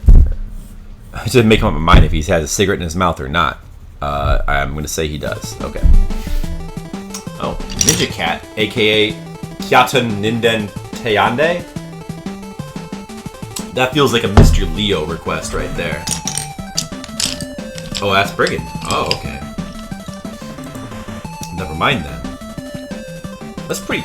I like it. I like that one. It's pretty nice.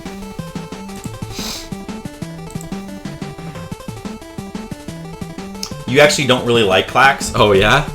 I don't know. I've never played it, so but it seems like a fun game. I mean, you match the colors, the blocks kind of march down the thing. It's kind of cool to look at. I don't know. It seems like it'd be fun. Maybe not like the best thing in the world. in my drawing, that's the thing that comes up the most, is consistently hard to draw hands, feet.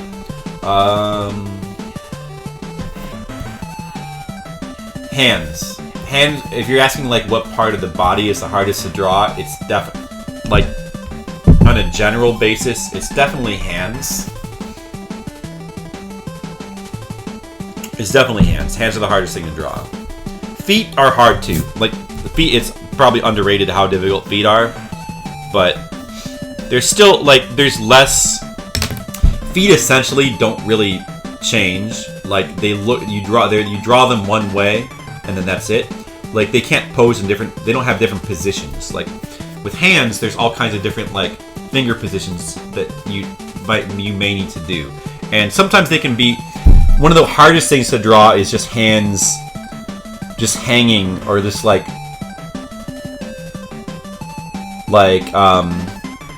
neutral. Like hands that are just hanging neutral, or just like kind of neutrally positioned, where a person's not really doing anything with their hands, they're just kind of like they're sitting there. But trying to like make them sit neutrally and not look like they're posed in a certain way is harder than it seems. Like drawing somebody grip something like a sword is probably the easiest thing to do, because you don't have to show as much, and it's very obvious how that's supposed to look. Although even that is there's the subtleties to it that's more like doing it well is, I guess, another thing. But yeah, it's definitely hands for sure. Hands are the hardest thing to draw. Definitely. Super Famicom game. This is regular Famicom. It's not Super Famicom. Brilliant. I mean, it even says right here, NES music. Unless the streamer you're watching was talking about a different game while playing this. This is definitely NES. This is definitely regular Famicom, but that's pretty cool. I liked it.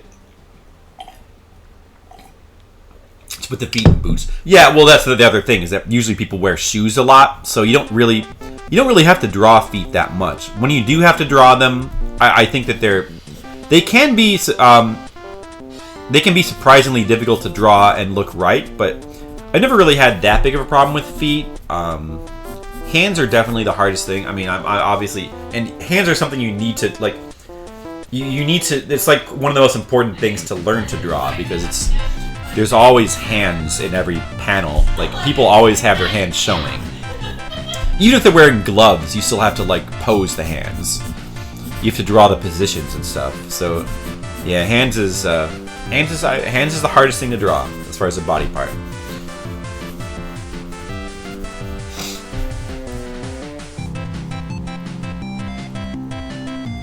Idle position. Yes, exactly. I was saying idle is the better way to put that. Yeah. Hands in idle position is difficult.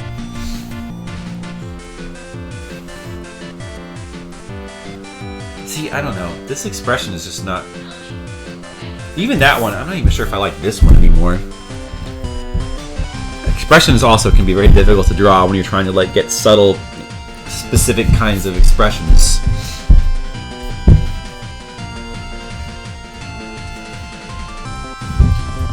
Let me just change this a little bit.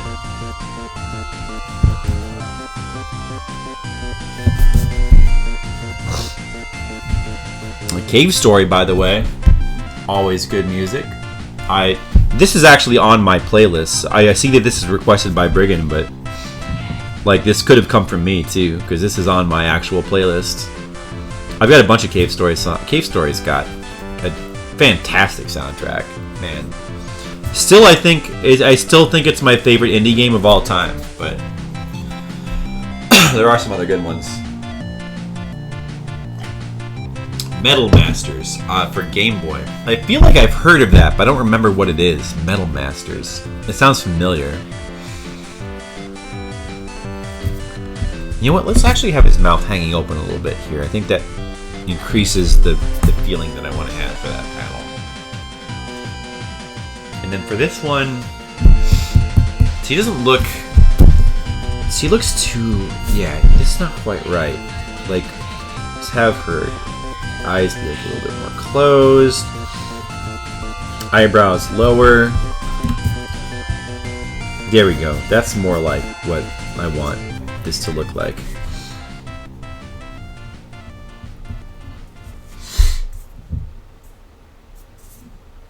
A fighter, huh? A decent fighter? Metal Master? So it's a fighting game? You say fighter? You play K-Story again, you got the bad ending. Have you never gotten the good ending or the... I've played through it twice. The first time I got the bad ending, and the second time I got the true ending. Oh, StarCraft music. Wow. Interesting request. Yeah, I remember StarCraft actually having pretty good music. Like some Blizzard games can have good music. Yeah. Although I've never been impressed at all by what I've heard from, like, say, World of Warcraft. I don't really like the music I've heard from that game. Never really thought that any of it's been that good. I'm not sure about newer Blizzard games, but at least as far as StarCraft goes, the music was good. I remember Warcraft 2 having good music. I'm not sure about Warcraft 3. But yeah, there's some good Blizzard music. And of course, if you go back to the Super Nintendo, there's, Rock and Roll Racing. That just has licensed songs, though. But so it was still cool back in those times. He looks too indifferent in this panel. He looks too indifferent. Yeah, this is pretty cool music. I do like it. I think that the Terran theme was probably the best theme from the game, wasn't it? I think so.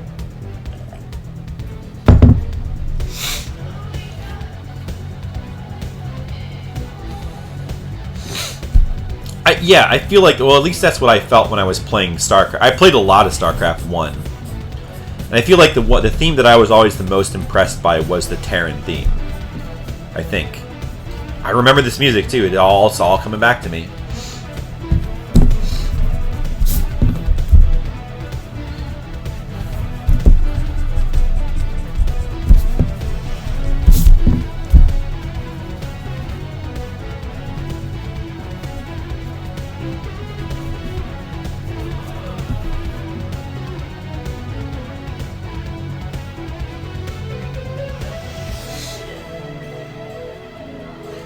Your favorite music of Blizzard developed games?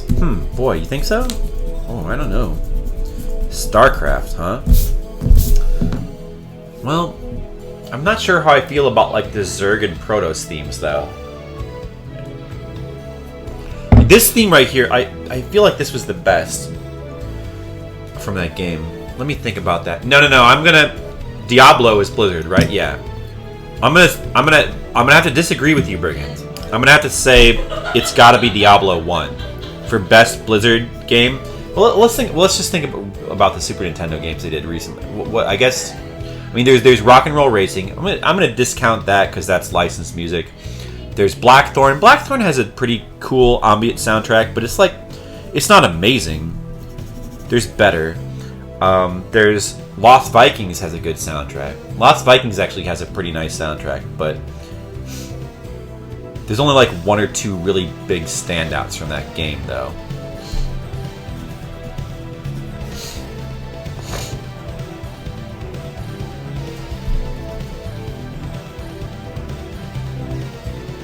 No, Diablo. No, I mean, I think all the music I actually think all the music in Diablo 1 is really good. So yeah, the town and the starter dungeon are both excellent, but you don't remember the rest? I think they're all really good. Like, I think it's all really good, well done ambient music. Like, it's ambient, but like, here's the thing about Diablo 1. Like, if you look at like modern games, a lot of ambient, like a lot of the lazy ambient soundtracks, everything kind of sounds the same. Diablo 1, every level of hell sound has like its own different kind of sound to it. They all have like a kind of a different vibe, so it's a good example of how ambient music can be memorable. And I've listened to the whole soundtrack quite a bit. I think Diablo 1 is the best Blizzard soundtrack. That's what I think. Lost Vikings is very good too. It didn't always used to mean that. I mean, Silent Hill 1, the Silent Hill games have some of the best music of all time, and they have a lot of ambient music. Oh, this is Metal Masters. Interesting.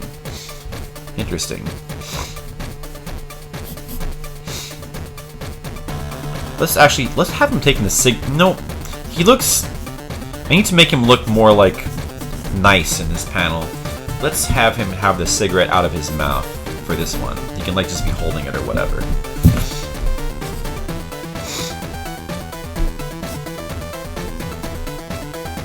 Yeah, that's better, I think.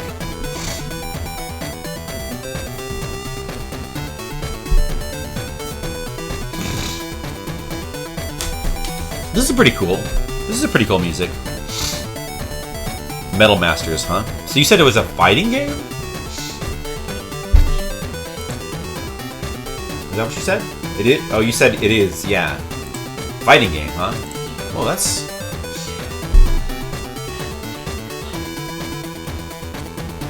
It's a Game Boy game?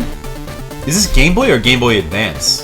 No, this is an original Game Boy game, huh? Wow, fighting game on a Game Boy. Is it like with mechs? That must be pretty different.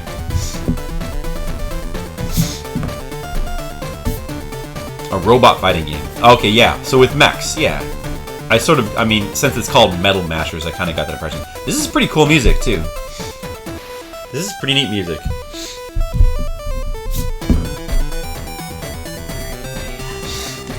I like it.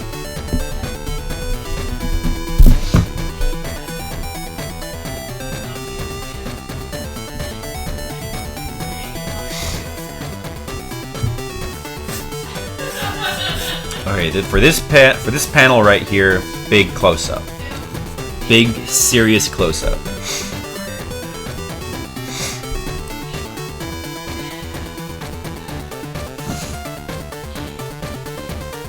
Actually, I was gonna have it from the side, but maybe it would even be better if she's like facing him dead on, or facing the reader dead on for this particular panel. That might actually be better. I'm gonna try that. You ever played Best of Best Karate at NES? It's like that, but with robots. Best of the Best Karate. Like, I haven't, but I almost sort of remember TMR playing it. But not quite.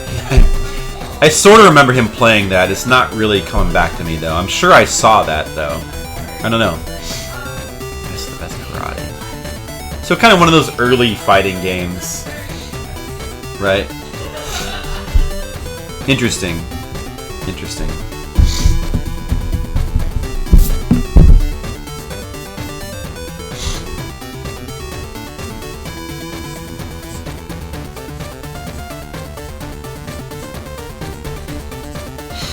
So you like? Why are you even playing that? Timar didn't like it much. Took a lot of grinding to make the character strong enough. Oh yeah, he would not have liked that. I mean, then again, many people wouldn't. So what made you play Metal Masters? Where did that come from? Do you like it? Is it a good game for Game Boy? Are you trying to play like more? You seem to play Game Boy games. Do you like to play Game Boy games? Or are you trying to play more of them? I wouldn't mind doing more Game Boy games sometime. I enjoyed playing Batman.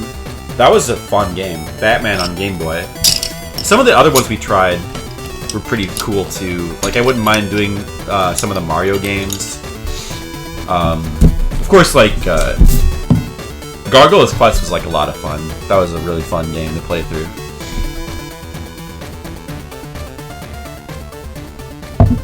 You play them as you get them? Oh, that makes sense. So you're trying to collect all of them, huh? Wow.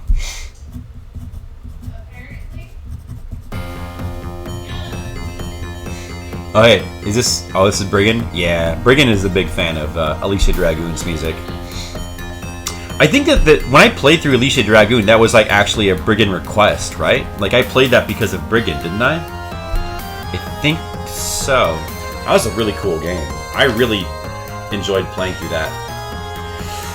Really, really nice game. I gave it like an 8, right? It totally deserves that. Like, it's a lot of fun. Man, like, everybody should play that. That's a real hidden gem. Like, everyone should just try that game.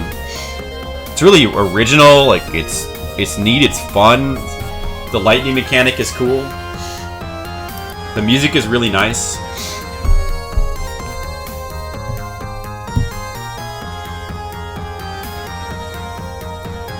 Okay. Yeah, you know what? Actually, this kind of works for this panel, I think.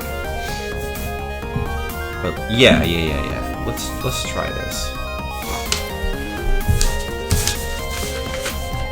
You put it in another streamer's request list. Oh. Which you want to? Can you say which streamer? Are you trying to make other people play Alicia Dragoon? I'd like to see other people play it. Because you never. That's one of those games that it's kind of obscure, so you never really see people playing it. But I'd love to see other people just to watch them try to play it, because it does have a bit of a learning curve, and it's pretty different. It's pretty difficult. And probably some people will be turned off by it at first because it only gives you one life, and continues. So some people don't take too kindly to that. I mean, I like it, but I like that we were just talking about this on your stream. I like hard games. I love punishing games. Punish me. I will be your masochist. Punish me. Although it's not really about it's more about I'm gonna beat the game anyway, so it's not. It's more sadism really, but people are weird. They don't see it that way. Was that the Pantsless stream? I don't know what you're talking about. If you don't mind me saying his name. No, I mean, well, yeah, I guess that's like an that's like a politeness. Like, you're not supposed to say other people's, you're not supposed to plug other streamers. But if I ask you, then I think it's totally fine. I mean, I don't really it would be.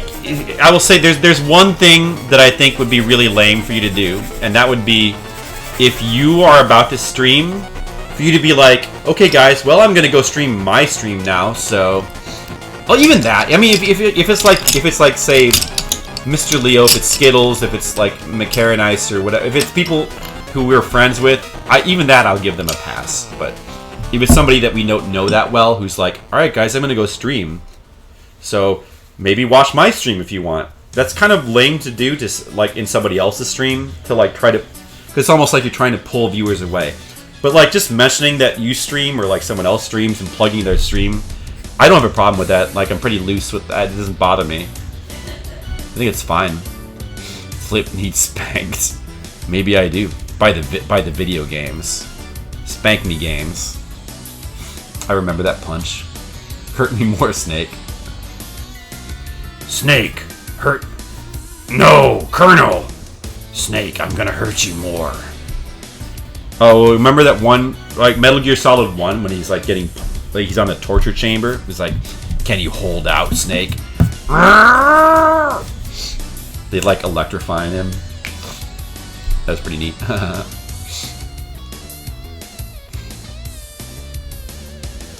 Yeah, but I mean, you can talk about other streamers. It's fine if you want. I like to know things.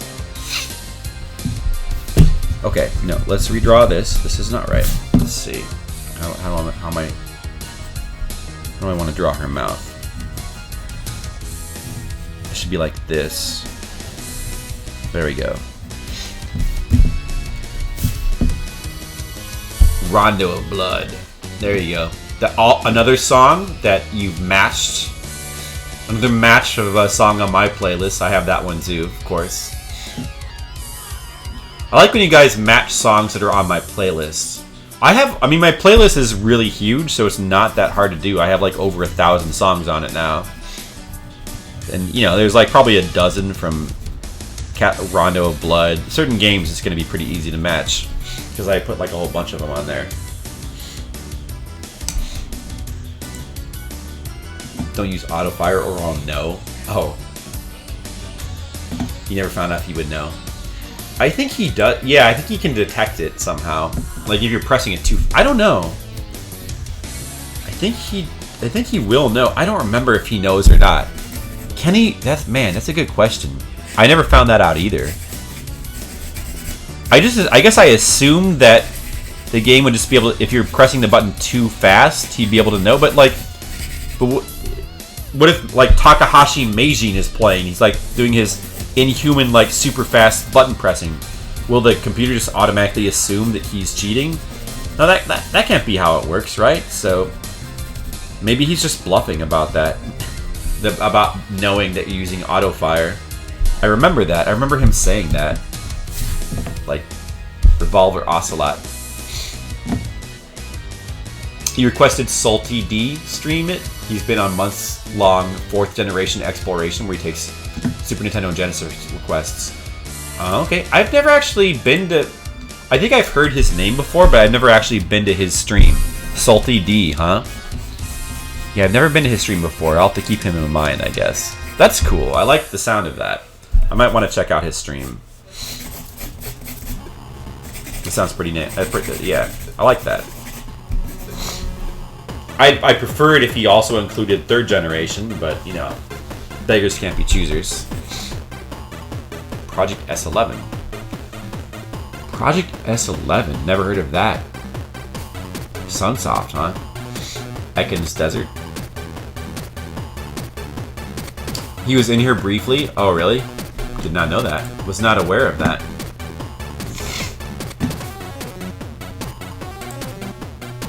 You try to think of music I wouldn't have heard before? It is hard. I've heard a lot of stuff. There are things that you can do, but I mean, there are games that you know I probably haven't played. If you've been paying attention, and of course you could just ask me. But yeah, I mean, it doesn't all have to be music I haven't heard of, but you know, that is cool once in a while to like hear something new. Every once in a while, that can be neat. Yeah, this is really obscure, so you nailed it with this one. And it's not bad. It's not a bad song. It's kind of cool. Never knew I used a spoon on the controller to beat that part. If he did, he would have. Yeah, I mean, that would freak me out too. He streams late? Oh, I see. Well, sometimes I'm up late. My sleep schedule can vary a lot. Like, sometimes I get into, like, vampire mode. And then other times, I try to, like, bring it back to normal. So, sometimes I can watch late streams. It's a Game Boy Color shooter? Oh, okay, I've played so few Game Boy Color games. Alright, I need to just finish this panel here. Almost done with this page.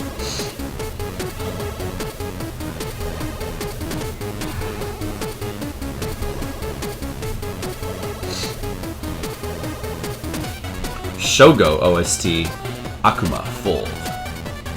Shogo, there's another one. Yeah, if you want to like try to like put in music that I've never heard of before, just put in some Game Boy Color music and if it's not Shantae, I've probably never heard of it. Because I've played I never had a Game Boy Color.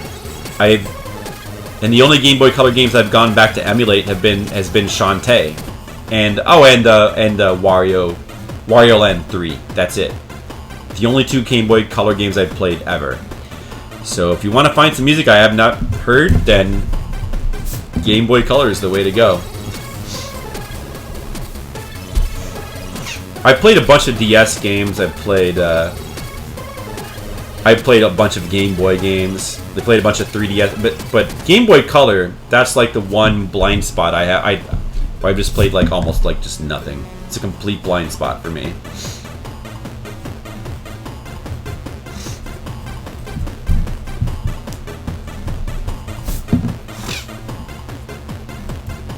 Chalk-On. Oh yeah, there was a I think there was a female streamer who I watch sometimes who like plays that a lot. I forget. I think she might have been here one. I can't remember who that was, but you hate that game? I was watching people play it, and I don't know. It seems cool to me. Like I kind of want to play it. I've never tried it. Apparently, it's like super hard. Anything that's super hard kind of makes me want to. That's appealing to me. Super hard retro games. Anything that's super hard, like I mean, there's certain things like Q*bert and not even Q*bert. Q*bert actually is appealing to me, but like Arkanoid and Ikari Warriors 1. There's certain games that I have no interest in trying to beat. But most super hard games are very appealing. The idea of like trying to beat them. Shotgun is unforgiving. See, I like that. That sounds like fun. I want to try that. Alright, so I like the way that looks. I think I like the way this looks. I'm gonna make her eye more black in this panel, I think. Yeah. But let's see. Everything else looks pretty good, I think. Yeah, I think I'm okay with the way this page looks. So I'm gonna take a very short break. I'm gonna go use the bathroom real quick. Continue to discuss whatever you feel like. Video games, Chak-On. I want to talk more about Chak-On. I'll be back in a couple minutes. Be right back.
Alright, I'm back. Did you guys miss me?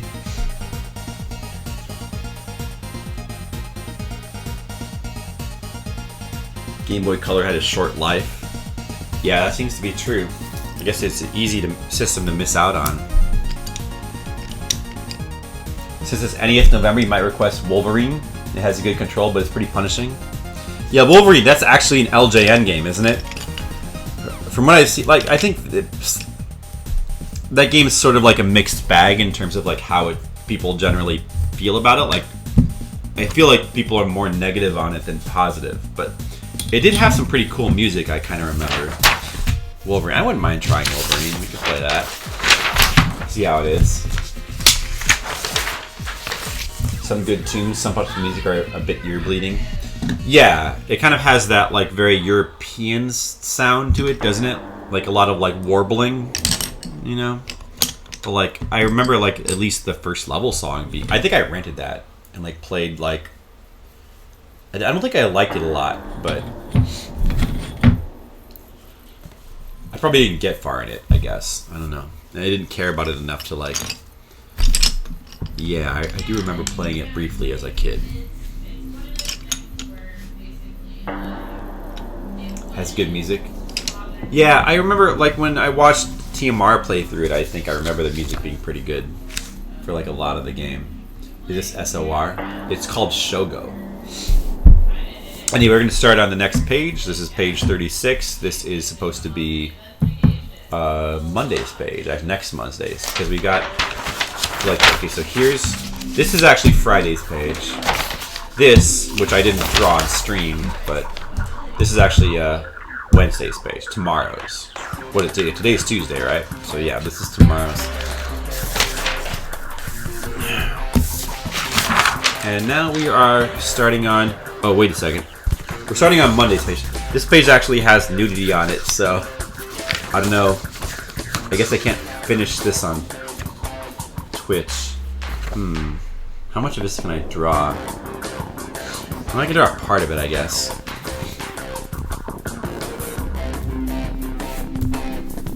It's funny because this page is actually not for the. It's not even for the porn comic. It's just for the normal comic, but yet it has some nudity.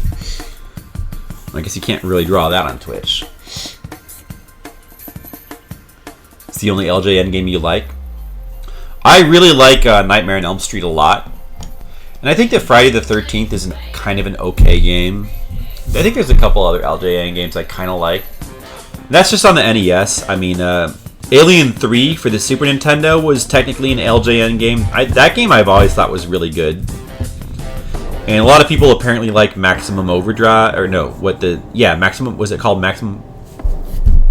Oh, Carnage? Maximum Carnage? There was a superhero game that like everybody likes. I never played that one. You sort of like LJN's Crash Test Dummies game? Yeah, I remember seeing... Like, that game seemed kind of weird when TMR was playing it. I don't know how I feel about that. I have no idea how I feel about that. Yay, nudity. I wish I could... I could just draw the shapes without that. That's true. I could probably get away with doing that. Maybe I'll do that a little bit. Your nose is already bleeding. Are you also flying backwards through the air? I am, yeah. You should... Whoa, here I go. Whoa, flying backwards.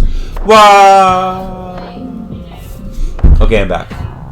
It's hard to say you like or dislike LJN's games that are made... Yes. Yeah, LJN is just a publisher, so... It's like... It's not... Yeah. It's always weird to me for people to, like, hate... LJN's game. Like, how can you hate all of them when they're like all made by different people? I mean, a lot of them are pretty bad, so I guess it's understandable. And some people just have very low tolerance for like old games, so those type of people would probably hate all of them. Like they wouldn't even like the ones that we like. But this is interesting music. Not sure how I feel about it.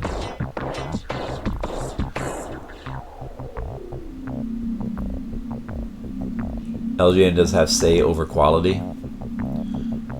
Yeah, I guess. I don't know. Well, I mean, do you think that LJN like bothered to like say no? But like, yeah. Do you think LJN ever bothered to like quality control any of their games? I don't think so. I think they just like farmed them out to like some company. They would get a game back. They would like play it for a couple seconds to be like, okay, that's a game, and they would just release it.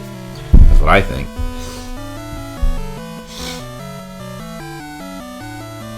Spider-Man Maximum Carnage is a good one. Yeah, that's the one that everyone always kind of cites as being the good LJN game. That's one I haven't played. That's usually the one people go to first.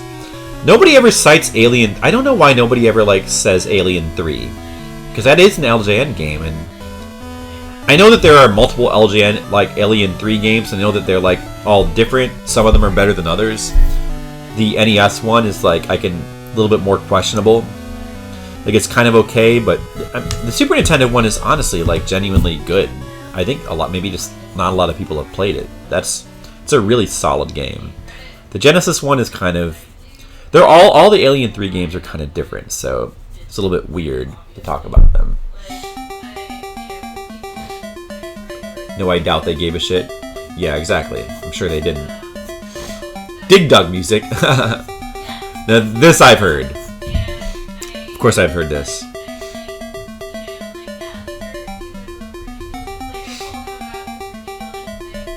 Not exactly what I would call a classic theme here.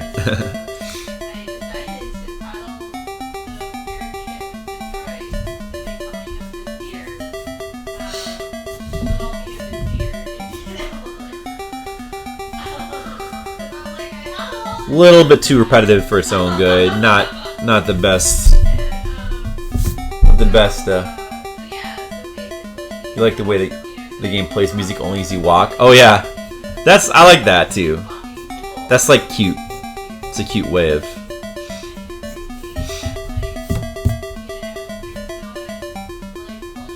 That reminds me of like when I was younger and like I was in high school and I was starting to get into programming. Like there's a brief moment in time where I tried to get into programming a little bit, and I was like working on like C Basic and stuff like that, and I would try to design video games in like C Basic. And one of the features of the games that I would make was that the music would only play as you walk, because I didn't know how to program it any other way. To like have the music just like play. Like my programming wasn't really that sophisticated, so I could only have like every time you would press the key, it would move to the next thing, and it would like play one of the notes. That's like the best way I could figure out to have music. Skip. Yeah, actually, it's already like looped 8 times, and there's still like 1 minute left, so we'll go ahead and skip. We've heard enough of that. That's fine. Oh, Quackbird or Duckburg. Quackshot. Quackshot's a game that I'd like to go back and play more of. That game seemed pretty fun. Quackshot seemed pretty fun. Pretty nice game. I didn't really. I want to play more of it. I didn't get to play that much of it. I was meaning to go back and play, and I just kind of like it slipped through the cracks. I just forgot about it. Like I had other games. But I'll probably at some point go back and play more of this because it's pretty nice.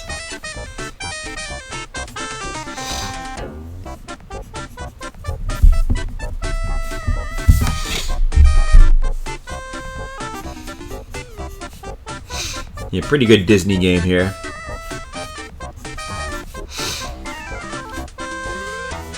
Back when licensed games could sometimes be good. Back in those days.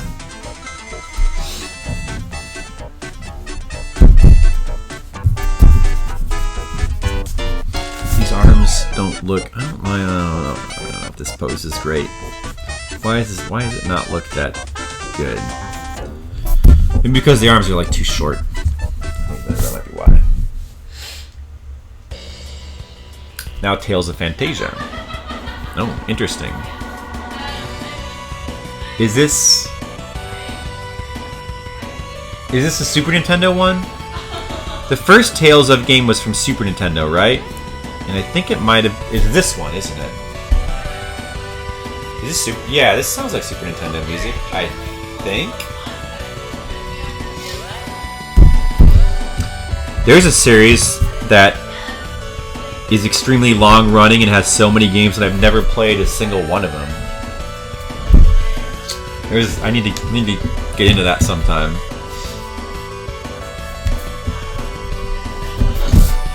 This is the PS1 remake? Oh, I see. Interesting.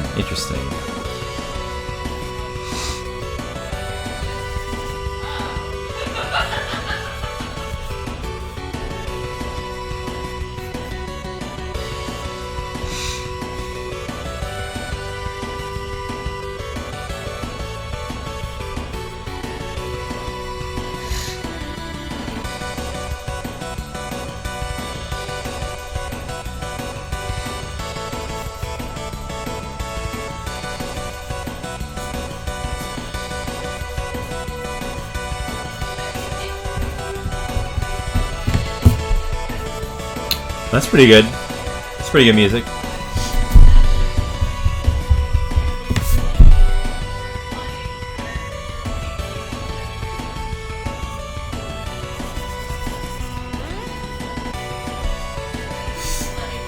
Has remix music more or less.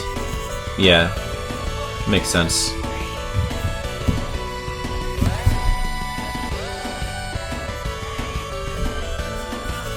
I feel like I'd like to hear what the Super Nintendo version of like this sounds like. Just be interesting to hear the difference. Sometimes like the original versions can sound better than the remixes, even if it's higher fidelity music or whatever.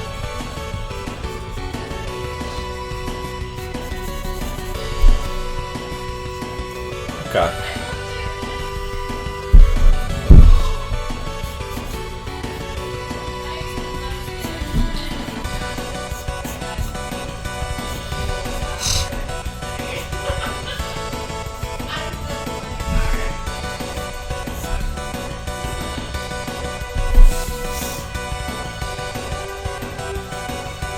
Nice. Now we can compare them. Cool. Can't wait to hear what that sounds like.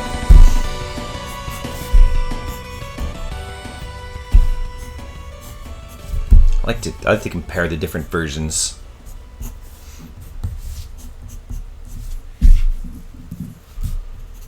Oh. Interesting.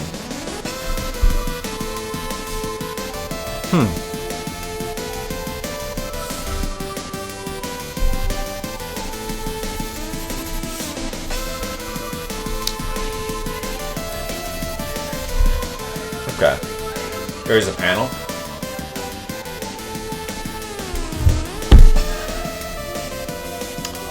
Let's move on. Next panel.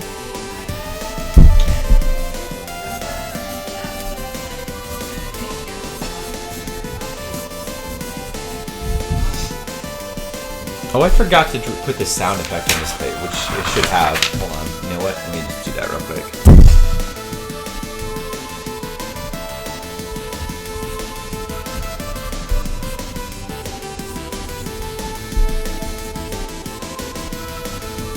Yeah, there you go. That's good.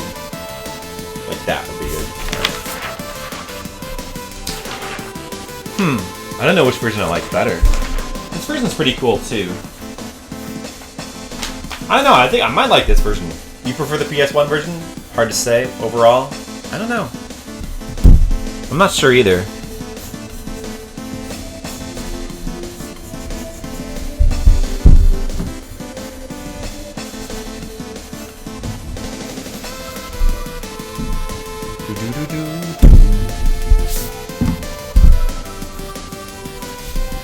I might prefer this one, but I'm not really too sure.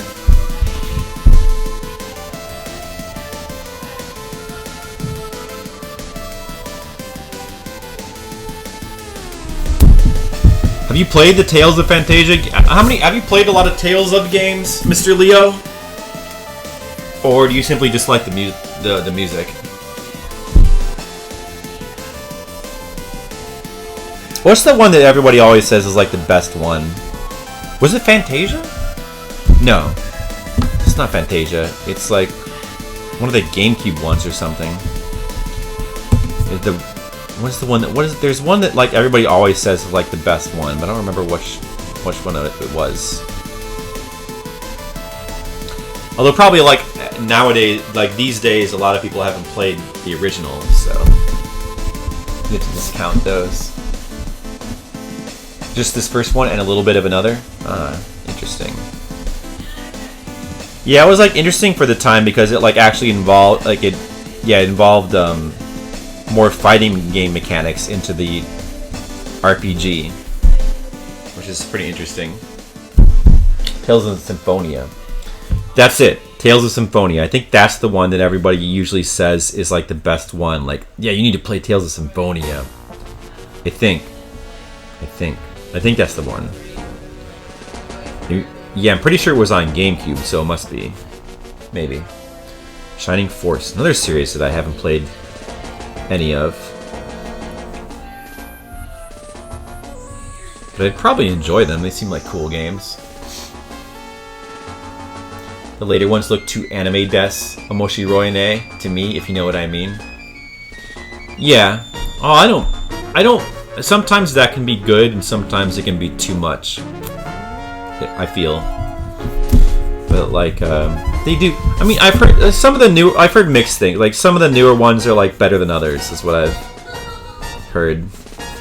I actually own Tales of Xillia.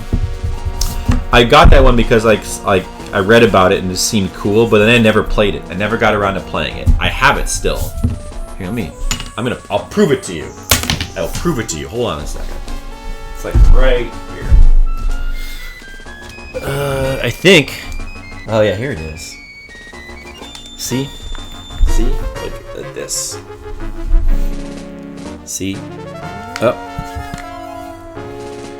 Tales of Xillia. I bought it for $25. Or is it 27? 28? I get pro member price. Well, I probably paid 28. But still, bought it, never played it. But I'm gonna play it one of these days. Someday I'll play it. I'm just gonna put it right back here on the shelf. Where it will stay for probably a long time. One day I'm gonna get around to playing it. There's many games I want to play. Right now I'm working my way through Etrian Odyssey 4 on 3DS. I've got to play NES games for November because I want to. And there's many other games I want to play, but one of these days, you know? I avoid doing longer... Yeah. Well, I will do it, but... So, as far as longer... I mean, putting aside RPGs, as far as longer games goes, like talking about like games that last for 20 hours or more, especially games that like edge up towards like past the 50-hour mark, even just the 40-hour mark. Like if we're talking like a 30 or 40-hour game, I obviously have to limit how many of those I can do on stream because they just take a long time. You just can't do that. I mean, I don't stream that often enough to where I can just like, you know, go through like a whole bunch of them, just rack a bunch of them up. Like if you have TMR type hours where you like stream all day, every day, 7 days a week, you could go through some RPGs like that. But it's harder for me. I mean, I pushed through Persona 5 because I care about Persona that much, and I knew I was going to definitely play it. And I figured, you know, I may as well do it on stream, and I don't regret it, but it was tough, though. It was tough. Because it just lasts so long. It takes, you know, and people can't really help but get bored of it after a while, so I'm sure it's it's probably not great for the viewership, you know?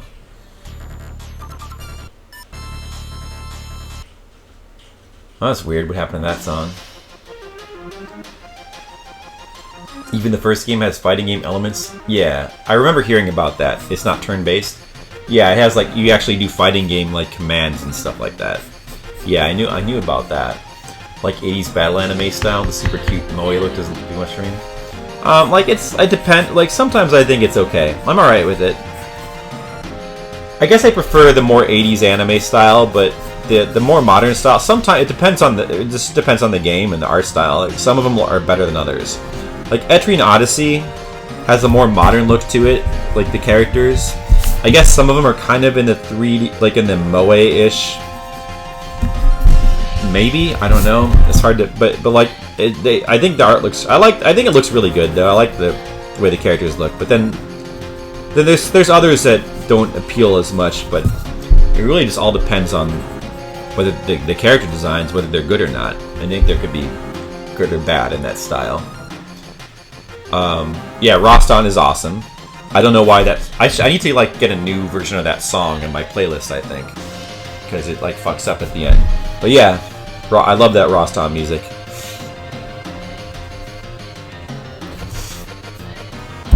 TMR has the RPG player's hours, but not the RPG player's heart. Yeah, unfortunately. It's tough to have both though. And it's just more appealing to me, like, it's just more appealing to, like, want to play, like, action games and games that will not take as long. Like, 8 to 10 hour games is good, you know? But once you start to go above 20 hours, it begins to be a slog. Not even, I mean, I have no problem playing games that last a long time if I really like them, but it's just tough to do on stream. It's just tough because you want to provide different content. And you don't want people to get bored, and it's tough to, it just becomes, you know, it just becomes a difficult grind at a certain point. Your favorite theme from 7? The Golden Saucer theme? It's funny because I've always been, like, it's not my favorite theme. There's a lot of music from 7 I like. That one, I don't know how I feel about. Like, I honestly have no idea. I can't tell if I like it or hate it. The Golden Saucer theme. Because it's like, it's really obnoxious, and it verges on being annoying, but yet there's something about it that's really appealing. And it has this huge dose of nostalgia that goes along with it too. But that's, like all the songs in 7, and like games that we love, But I don't know. There's something about it. I don't know. I can't tell if I like it or dislike it. It is an iconic song. That's true. You love video games. You take your time with them, so you end up not playing as many of them as you want. Yeah. Yeah. I mean, and I can't stream as often as I'd like, so I want to like get through more games faster on stream, but I just can't because I can only do so much. What made you like it? Playing Theatrhythm? Oh, really? Oh. I played a lot. I don't think I ever did that song on Theatrhythm. I played a bunch of Theatrhythm. I like that game a lot. Theatrhythm is really cool. But I guess I just never got around to doing the Gold Saucer song in Theatrhythm. For some reason. It's not because I dislike the song, although it's not one of my favorites, so maybe I skipped it. I don't know.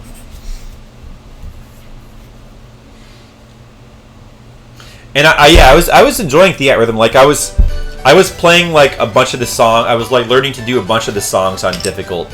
I would like do them like I would play them over and over and like try to learn. Like it's really fun. Like I like that kind of rhythm game.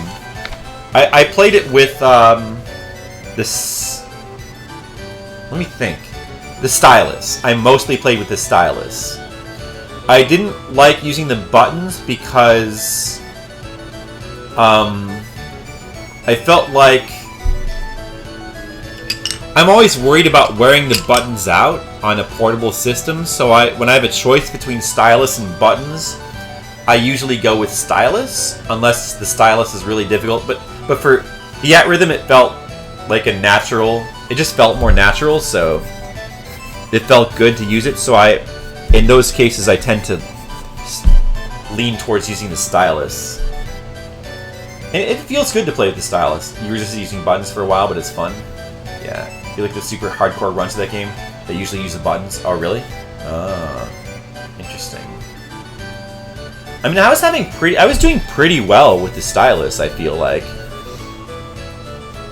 Faster inputs? Oh, I see. Maybe. I don't know.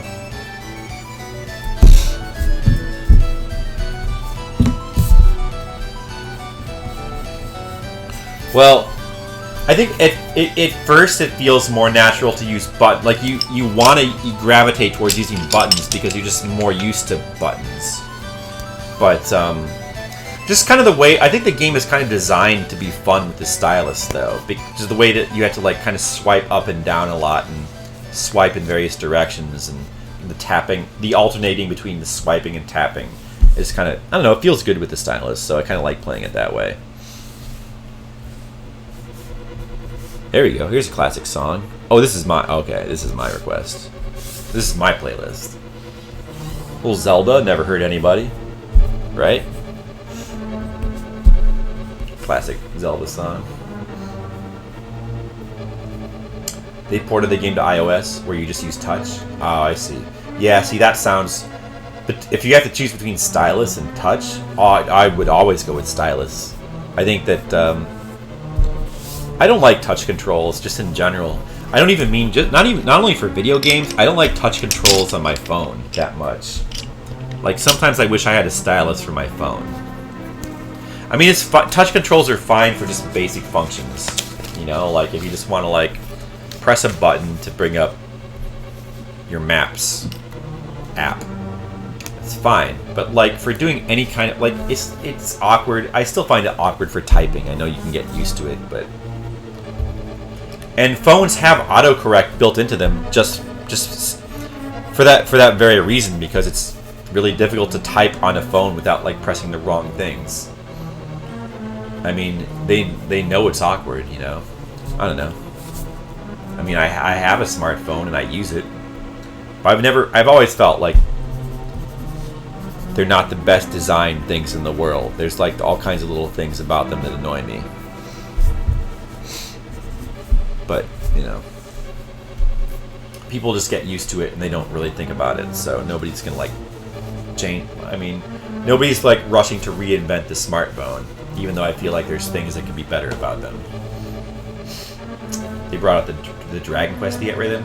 Oh yeah, Yeah, Dragon Quest. Well, that's obviously going to do like extremely well in Japan because Dragon Quest is such a phenomenon there, and everybody loves it so much. But yeah, Dragon Quest.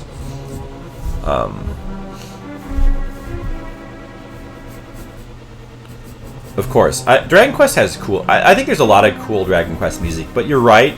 On the whole, it's less interesting than Final. If you have to compare them, it's not so much of a natural for a music game as Final Fantasy is, with like its huge amount and variety of like amazing music. So it's not surprising but there's still like there's enough cool, like it's a big enough series with enough cool music that I think it would have been nice to try. I wouldn't have mind trying it.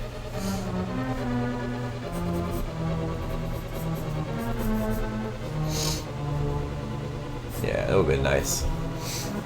You can't type without tactile feedback. You need to feel the keys.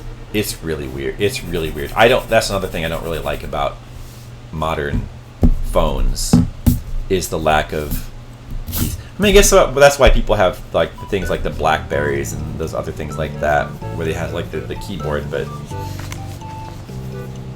like I don't know. Everybody's just used to like having a phone with like the digital keyboard, and people just use that, and people have been able to get by on that. Nobody's rushing to reinvent the wheel, even though the wheel is kind of bent and misshapen. It doesn't really roll that well, but people are just used to it.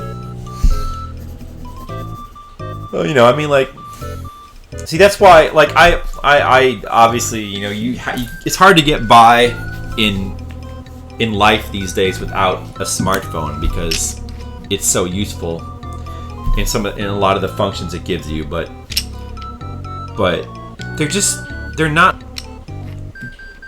they could be better designed, and it's why I really don't understand why cell phone games can be as popular as they are. I mean, obviously the reason is because cell phones are ubiquitous and they're easy. They're easy for people to play because everybody has a cell phone.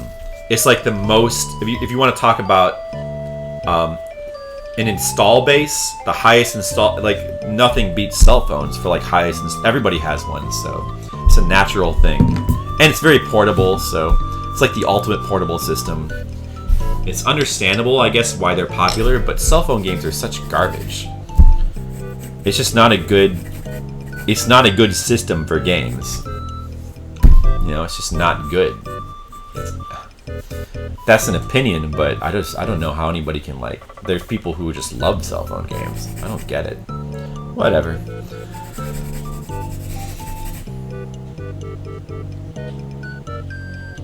We talked about this in your stream too. Oh, did you? I don't think I was there for that. What, cell phone games or what? I'll have you know I'm watching for cell phone. Yeah, I mean, yeah, sure. Well, no, I mean, like that's something that. See, because that's fine. Like watching, like that's something a cell phone is good at. No, a cell phone is good at a lot of things. I'm not saying that cell phones are terrible in general. I'm just saying there's things about them that could be better, And when it comes to things where you want to have like buttons, like playing video games, you really need buttons. Digital buttons are not good enough. But like if you're just trying to watch like a video, then yeah, a cell phone or any kind of like small digital device like this thing here, it's perfect. This is the perfect thing to watch movies on or video or whatever. It's great for that. But for playing video games, it's terrible. It's just like it's a screen. It's just like a portable screen. That's all it is. So that makes perfect sense. I think because kids have cell phones, there's a huge market. Yeah, it's all about the install base. It's because because they're ubiquitous and everybody has them, and everybody has them with them all the time. Whereas carrying around even just like a 3DS is like extra effort.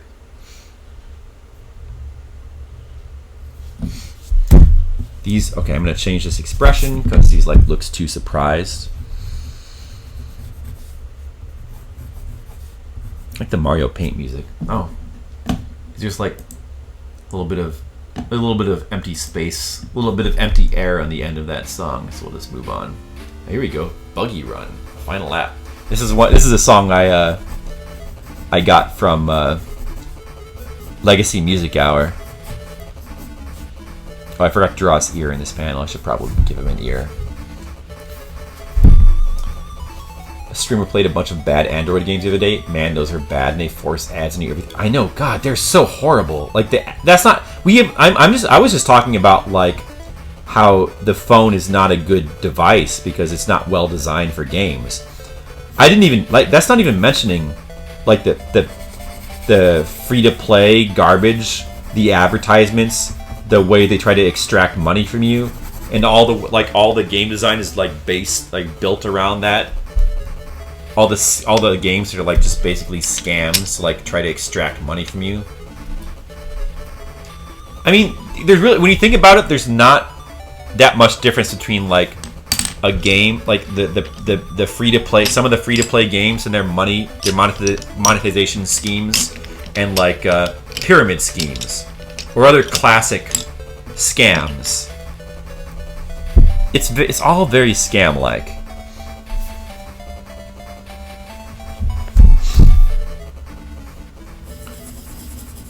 It's weird. It's really and people just fall for it. They're just suckers for it. I don't know. It feels like the kind of thing that should be illegal, quite honestly. Ooh, here's a good song. Rikuo. Why did Rikuo always have the best music from the Darkstalker series? I don't know, but in all 3 games he has like the best theme. They just love. I mean, what is it about Fishman that like makes them have the best music? I don't know. Those Watchmen portable TV things. Watchmen. The mobile game market is full of the most shameless, incompetent ripoffs. Worse than that's true. Also, that's even like a different thing. Shameless ripoffs, like just poorly designed games, like lots of horrible garbage stuff. Brent Weinbach, the guy in Lexi, Missouri, as a guest on Mark Maron's podcast. Oh, really? Sort of came off as a dick. Oh, really? The Fishman? Yeah, Rikuo is the Fishman from Darkstalkers. Really? I like Brent Weinbach. He came off as a dick, huh? Oh man, this sucks. I wanna hear that now. I might try to listen to a little bit of that later. Brent Weinbach. Yeah, I like those guys. Those guys are funny. They're fun. He seems like a super nice guy on Legacy Music Hour. I don't know. Although he's kind of got like a little bit of an awkwardness about him, and I know he does do stand-up comedy as well, which is like really different from the kind of stuff he does on Legacy Music Hour. Because I like listened to a little bit of it. It's actually like really weird. More Mark Maron thinking he didn't like him and not getting his style of humor. Yeah, that definitely could be. That's interesting. That's interesting that he had like that's an interesting choice of guests too. Like, because Mark Maron is isn't he pretty huge in the podcasting world? Like, isn't he one of the bigger podcasts? So why is he getting Brent Weinbach? Is Brent Weinbach like a big guest? Is he a big name? I never got that impression. Or does Mark Maron just interview like those kinds of like weird people? Or I don't know. He's sort of a neurotic guy. Yeah, he is. Mark Maron is definitely kind of a neurotic, kind of a weird guy. And he can be... I get the impression he could be like a little bit difficult to talk to sometimes. In a way. Oh yeah. No, you think I'm a dick off screen? No, I'm a dick on screen. I'm probably... You don't hear this dickishness coming out? Like, hey, fuck you guys. I'm Flipsider. You guys fucking suck. Dude. Come on, get with it. If you don't like the retro games, you must be a jerk. Yeah, he is. He had a history with Weinbach before. Oh, interesting. They did comedy together. Oh, wow. Okay. Yeah, that's right. Because Brent Weinbach was like doing the comedy before too. Like, yeah, I remember. Yeah. That's interesting. Wow. I'll have to check that out. Well, you would think, like, if they have a history together, you would think that they would get along. Or have some kind of rapport. But apparently not, from what you said. That's classic Flip. Classic Flip comedy. His dickish style of humor. Hey guys, get the fuck out of here. I'm Flip. Maybe you don't know. Let me explain something to you. I'm the Flipsider. So listen, if you don't understand that, you better get the fuck out. This is my stream, guys. I'm the best artist in the world. What are you jerks even doing, like, not understanding me? Get the fuck out of here. If you don't understand the Flip, you need to cool it. You need to cool your jets. You don't know nothing. Brigand, you just keep putting lines down for me, and I'll like incorporate them into my personality. Get the fuck out of here. You don't know nothing. I'm the Flipsider. So you better get with it. As I always say, you gotta be in it to win it. So get with it, guys, and it's time to get in it. That's the Flipsider motto. Yeah, I'm a dick. Yeah. That's my stream. That's my stream persona. Guys, so by the way, in case you were wondering, that was the real me just now. It's like what you're hearing right now, this is all an act. Like this quasi-nice guy thing that you're hearing, a total act. Like off stream, that's what I sound like. It's finally all coming out, the truth. The truth is finally coming out. You guys are learning about the real Flipsider off stream. Is this guy who's like, yeah, guys, what the fuck is your problem? You gotta be in it to win it. Go big or go home. Fuck you. That's my real personality. Oh, man. It finally came out. You know, sometimes things just come out on stream, you know? What happened to the music? Fuck. Did I pause it by accident? Oh. I think there's something wrong with this song. Or wait, do I... Oh. When did I turn my volume down? That's weird. Okay, never mind. It's fine. Oh, hold on a second. Somebody's messaging me.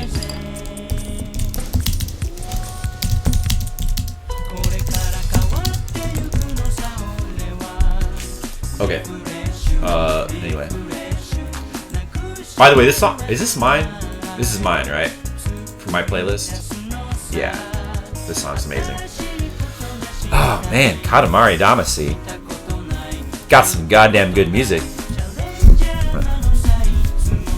If you don't understand Katamari Damacy's music, you must be fucked in the head. Get the fuck out. Go big or go home. You don't know nothing. You can hear it? Okay, yeah. No, it was me. Somehow I muted it without realizing. Probably when I was busy being a dick. I probably like intimidated my audio to just like turn off. Yeah, that's why you gotta be like careful. You know? You can be careful like being a dick these days. It's not, you know, back in the old days you could be a dick and like everybody would be fine with it, but nowadays people hate when you're an asshole. Not like they used to love it, but now it's all different now. Okay, let's see. Does this make sense when I'm drawing? That door there? No. I mean, I wanted to show her coming in, like that somebody had come in the door, but I don't know if that makes sense.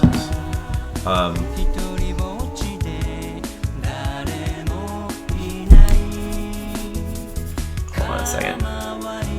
The 80s was the era of the dick. Was it? Is the 80s the era of the dick? I guess so. I feel like 90s is more the era of the dick. Wait, what are we even talking about? What does that even mean? I don't even know. More like this, I guess. The song is really good. By the way, this song is super good. It's ridiculous. It's ridiculous how good this song is. What the fuck, song? What are you doing being so good? You're not. That's. What do you get off? You piece of music.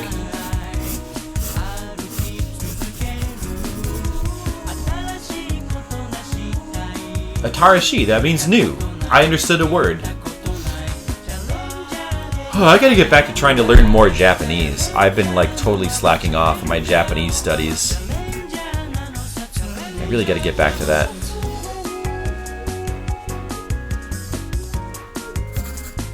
Okay, we gotta have to have something here in the background. Maybe like a table. Oh yeah, table. That's a good idea. Like a small little mini table here, maybe.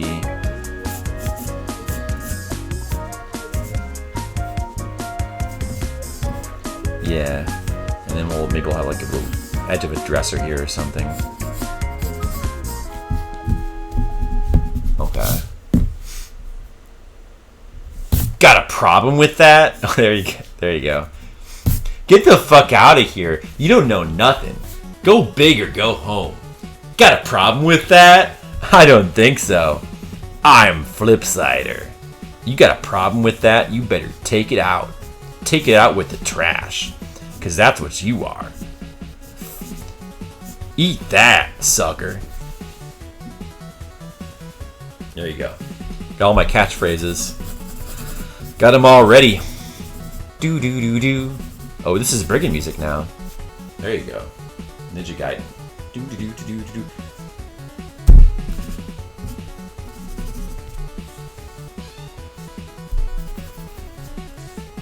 Do do do do do do do do do do do do. I'm a ninja. I like to jump around, jump around. I've got to memorize these levels, memorize, cause we gotta go through them real fast, and you got to try to get this spinning slash to the final boss, so that we can cheese him. Cause if we don't get that spinning slash to the final boss, we might lose and go back to 6-1, and that would suck. Because then we got to play through 6-2 again, and we probably already played through it like a dozen times already, because that's Ninja Gaiden 1 in a nutshell. Ninja Gaiden 1 in a nutshell. That's my new single. It's called Ninja Gaiden 1 in a nutshell. I hope you guys all check it out at your local Apple store. Oh yeah, I forgot there's supposed to be dialogue here too. Who is it? Where can that go? But I want to have this background here so that you can see the backgroundness of.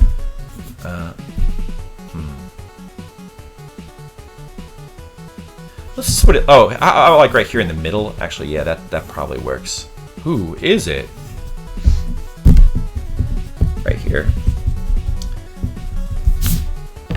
I mean, a flip soundboard. Oh man, that just sounds scary to me. I mean, when I've sort of gotten over this over time. When I first because I've tried to do podcasts before too, like a long while back, and recording some of my voice. Oh, I've also I've called into radio shows and I've had recordings of that. Whenever I hear my voice on a recording, well, I used to listen to it and just be like, this is something that everybody has. When you hear your voice in a recording and you listen to it, you're like, oh, that's what I sound like. It definitely makes you feel weird. It feels really weird because it sounds different from. Well, it reveals. You hear yourself and it's like, oh, I can hear all the stupidity. Do other people notice this too? And but it's just weird.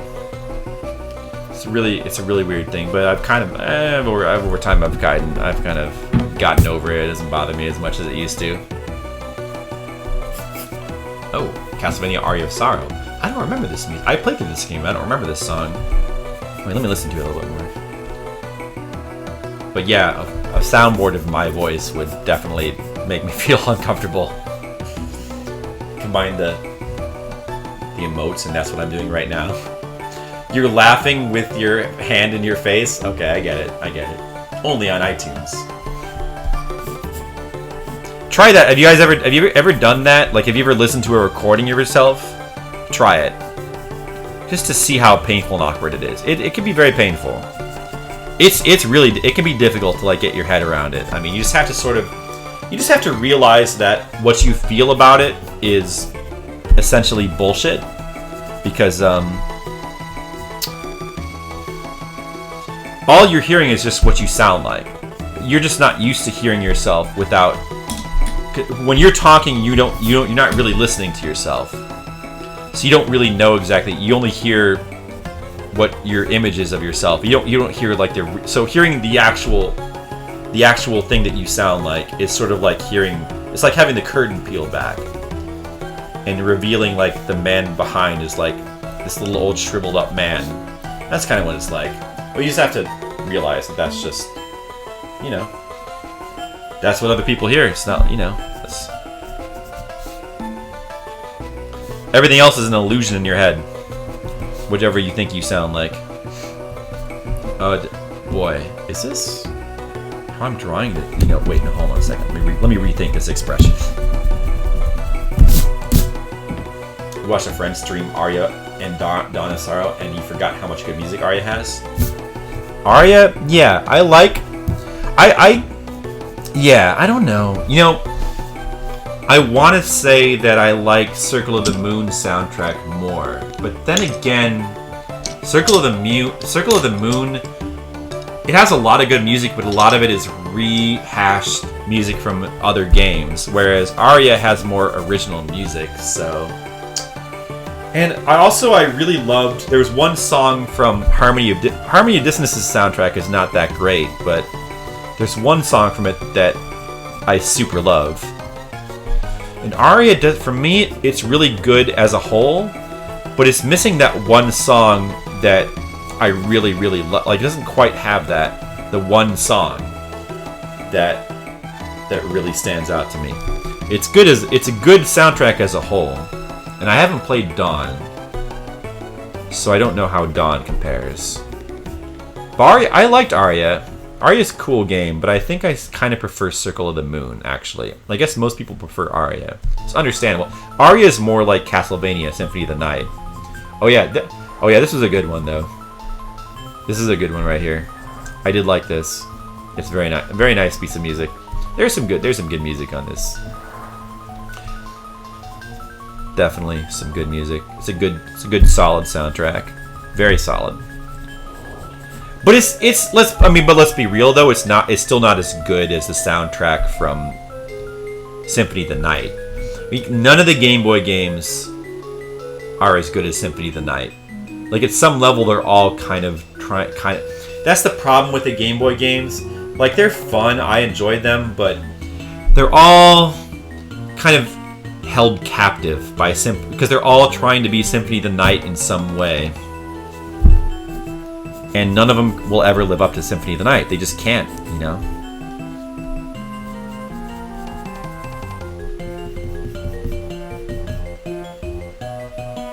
Although this is a great, I mean, I like this song a lot. This song is super cool, actually. This might be one of my favorites from the whole entire soundtrack. This is a great one. Underground Reservoir, yeah, really, really nice music here. Like the other one was pretty good. The other one was good. This one I think is really great. They're all in Symphony of the Night's shadow, you know, and they just can't help it. They can't help it, you know. It's hard to not be because Symphony of the Night is just too good of a game. It's too good. It's really hard to live up to. You know what? She shouldn't have light in her eyes because there's no light. It's like dark in the room. Hold on a second. Okay.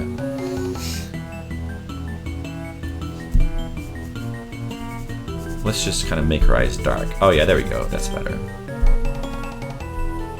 Well, you know, but I mean, like, I'm not trying to I'm not dissing them. Like, they're still good games. I enjoyed them, and I'm gonna go back eventually and like play the ones I haven't played. But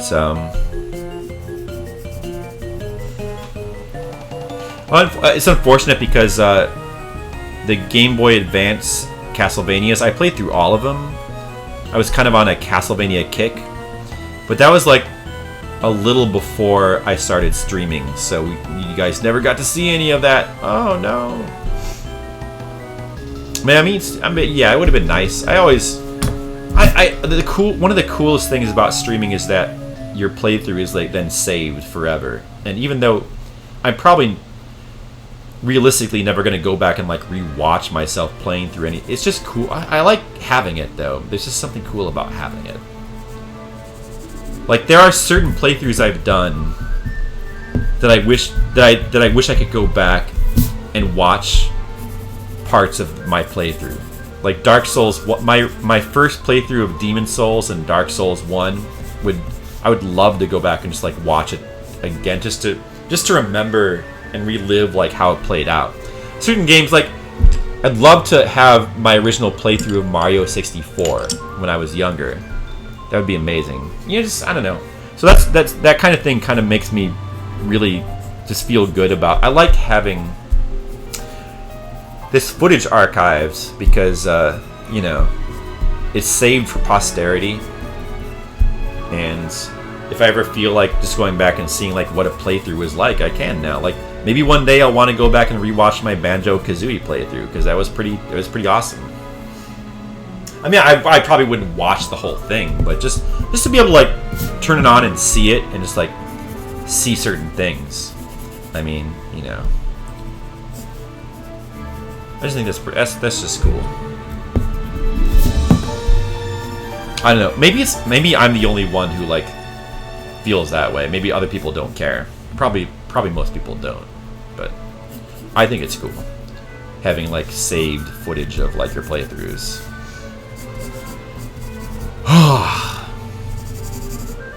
Even if 99% of them you're never gonna watch again. Of course you won't.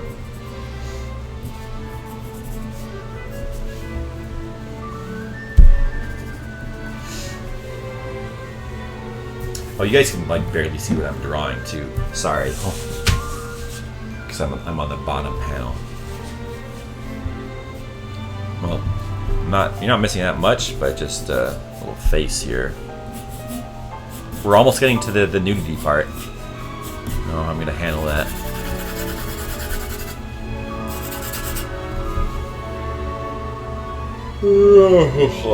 I'm a little tired. How much longer are we gonna go? Oh, you guys get any work? By the way, I forgot to ask. Briggan is here. Tam was here earlier. I don't know if Tam is still here. You guys got any requests or anything? Like any ideas for an art request? Yeah, Tam is busy or something. Because you know, I always like to try to do at least one art request. Briggan, it looks like it all falls to your shoulders. Because none of the other art requesters are here that I'm aware of. We need you to make a request, buddy. You gotta think of something. Can you draw two hands choking Hollow Knight? I could do that.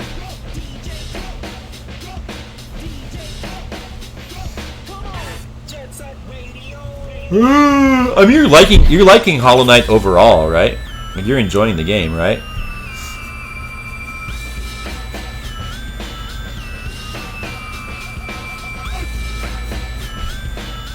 I think I'd probably like I was complaining. There's some things about it that I don't love, but overall I think I'd probably generally like Hollow Knight. So I wouldn't mind if I didn't have other games that I really want to play right now. I probably would try it, but maybe one of these days I'll get around to it. It seems pretty cool. I don't know.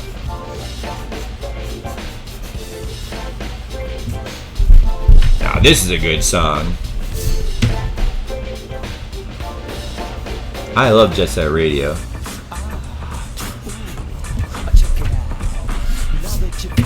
You having to backtrack for your drop money or to find a fast travel spot? Yeah, I don't know. I like that kind of thing, but you know, it's okay. We don't have to rehash that conversation. But I do definitely like. I enjoy like game. It makes me feel better playing a game that punishes me. It makes it more enjoyable. Like for example, like I was playing through Willow yesterday, right? The fact that like I if you remember, just because I was trying to test out the deaths thing and like I was trying to do like some intentional deaths on purpose just to like try to save time, and I ended up fucking myself over because I didn't realize how punishing it actually was. But it was ridiculous. Like I lost I lost half of my experience, my total experience, from a death at one point, and that's crazy. But you know what? Like it didn't really make me feel. It did kind of make me feel bad, but in a good way, if you know what I mean. Which you probably don't. But what I like about that, I mean, I don't actually like losing progress per se, but I like that you can. Because what it does is it makes me then next time, it increases like the tension of actually playing. It means that I know that I have to actually care about what's happening, you know? It's like there's two modes. You play a game, this is oversimplifying, but there's kind of two ways of playing a game. Again, this is, in order to make this point, I have to like generalize. But there's two modes. There's I don't care mode, and there's I care mode. And I like games where that force you to be in I care mode, because the game, it all comes down, the game is what forces that. It's not something that you really have control over.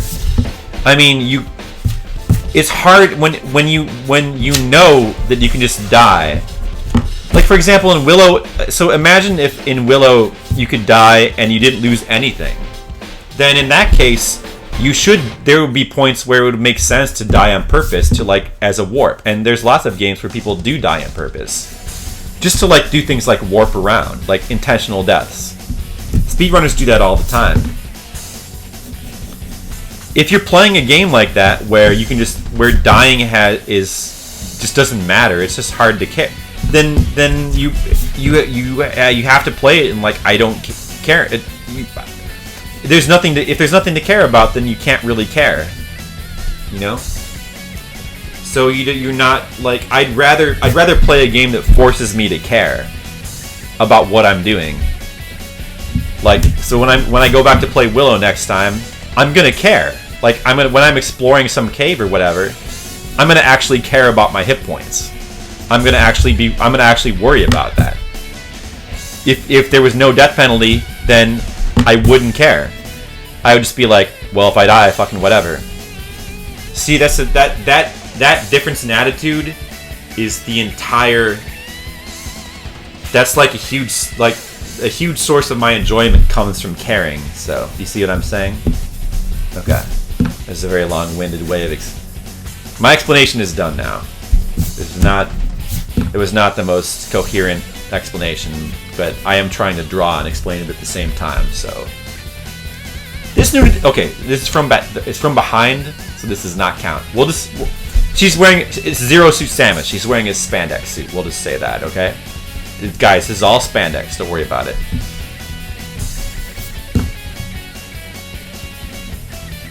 But yeah, but like that's why I love Dark Souls so much. Or that's one reason. I mean, there's probably 30 or 40 reasons why I love Dark Souls, and that's one of them. But yeah, I like that Dark Souls is a game that forces me to care about everything that I'm doing.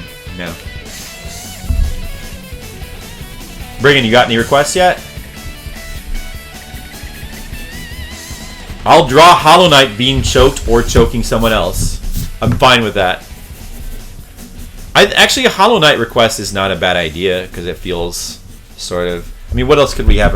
Like, let's think. Last month we did Cuphead requests.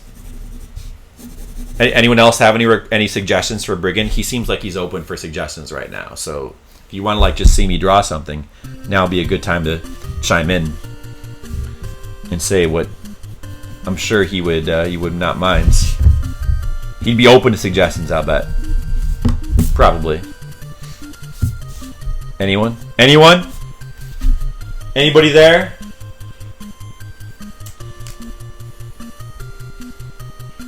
Come on, you guys gotta be ready. I know Nachos is there. Like me, probably all like watching. They probably like have me on the background. And they're like, you know, doing their thing. No, I know, and also like people watch multiple streams these days, so sometimes attention can be divided. I understand.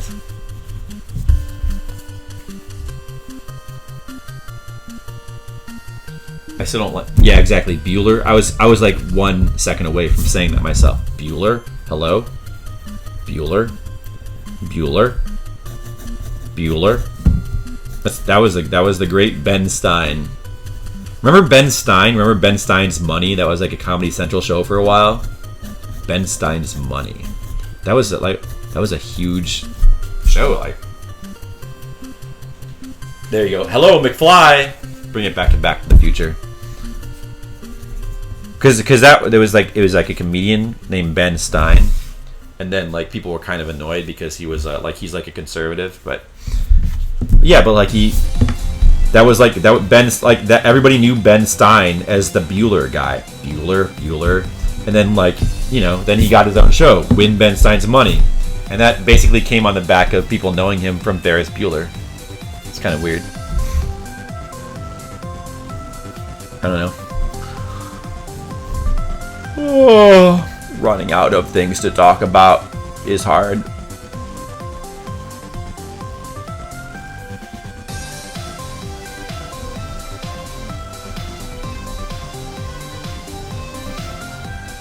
I'm getting hungry too. I'm getting hungry and I'm getting like a little bit tired or fatigued. I'm getting that stream fatigue. Our streams are tough. Because it's very demanding on your energy to like talk constantly while also trying to draw. And I draw slower than I normally would probably because my attention is divided. But it's fine. That's not a problem. I mean, I still get like a lot of work done overall from just the sheer amount of just sitting here and focusing. But it's just it's a little draining on my energy level. He was also in character in some Visine commercials. Oh yeah, I remember those. Yeah, I do remember those. Yeah, that's right. His flatline approach to talking. Yeah, he's like, "I'm Ben Stein. Do you want to win my money, Bueller? Are you there, Bueller? Yeah, it's pretty funny."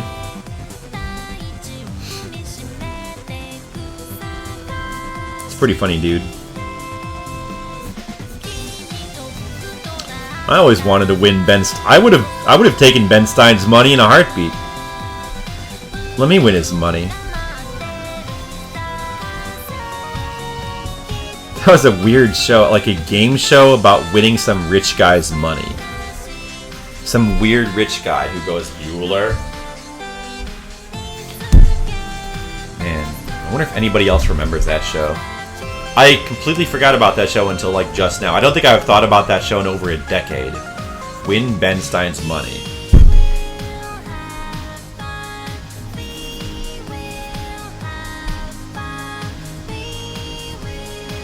I don't know.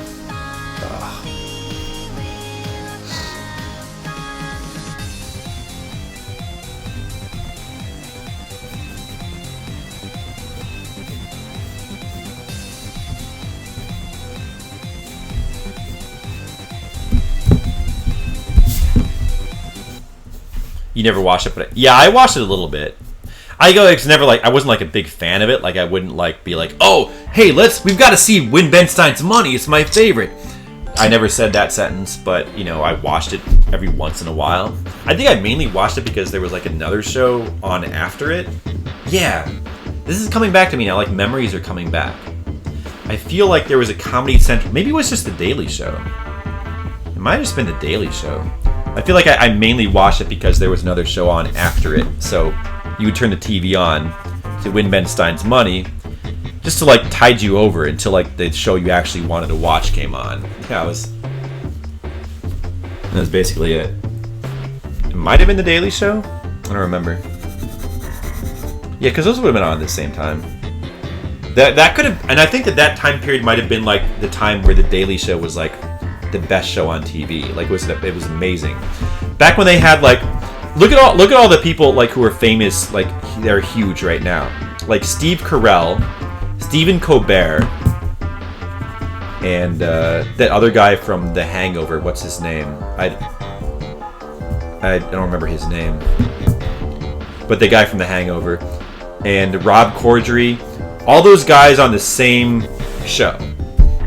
I mean, just Steve Carell and Stephen Colbert alone, like those guys.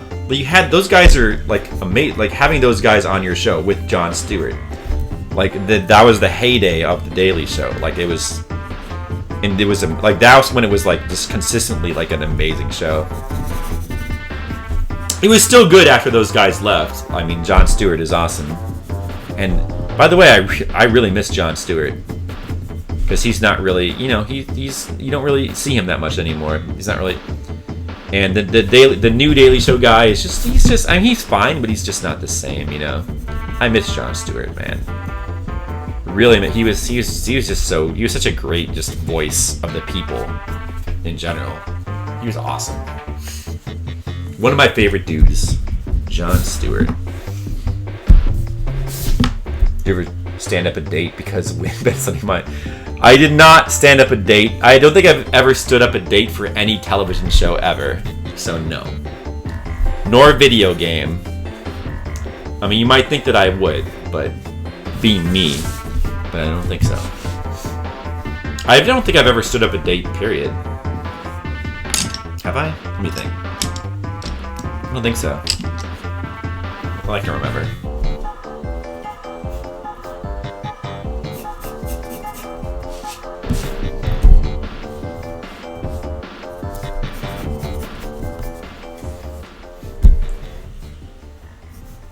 His hand should be here. Should be like a hand here. Best bits of the Daily Show was where John and Stephen made each other crack up. Yeah, Stephen Colbert and Jon Stewart were like so good. And I mean, also don't sell short Steve Carell. He was also amazing on that show. If you don't remember, like if you never got to see the Daily Show with Steve Carell on it, Steve Carell and Stephen Colbert together, then you missed out on some like classic stuff. I wonder if some of that stuff is still on YouTube. I want to go back and like rewatch that. It probably is. Oh, Circle of the Moon song. Circle of the Moon song. Nice. Nice.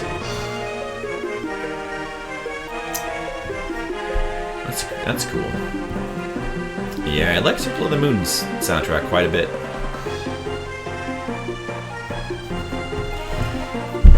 Wait, no, he shouldn't be wearing any gloves or anything in this panel. Redraw that. But yeah, Stephen Colbert and Jon Stewart, they had their rapport was amazing. And Colbert basically, the Colbert show that he did is basically inspired by a character that he did on Jon Stewart's show, which I was never like really a huge fan of the Colbert show, like the whole concept. I feel like that I like the concept as a bit on the Daily Show, but I feel like the fake character he was playing, the O'Reilly type character, it just wore a little bit thin. Him playing a character like that all the time, I don't know. And he would sometimes like kind of randomly break character in weird ways. It's just, I don't know, it's just kind of weird. I mean, it was a good show, and I occasionally watched it, but I always felt like it was kind of a weird show. Wasn't crazy about it. I probably like him more as just like the Tonight Show person. Wait, or no, it's the Late Show that Colbert does, right? Yeah, I think because Jimmy Fallon is the Tonight Show, right? And Colbert is the Late Show, I think.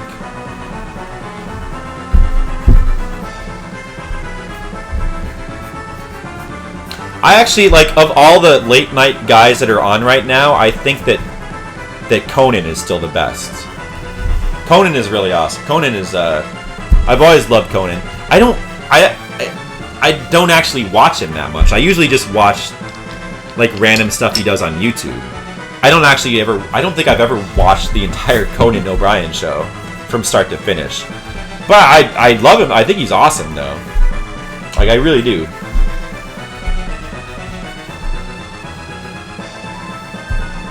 Like, you know, and I like Colbert. Fallon is okay. He's alright. Kimmel is alright. Like, they have some good bits once in a while, and that they're fun to watch on YouTube. Actually, like, Fallon has some... Fallon has some good stuff. Like, he does, like, some of those, like, song games and, like, the improv... He does, like, a lot of, like, weird improv games with, like, celebrities. Those are fun to watch. Like, those guys are okay. I just think Conan is the smartest of those guys. And the funniest.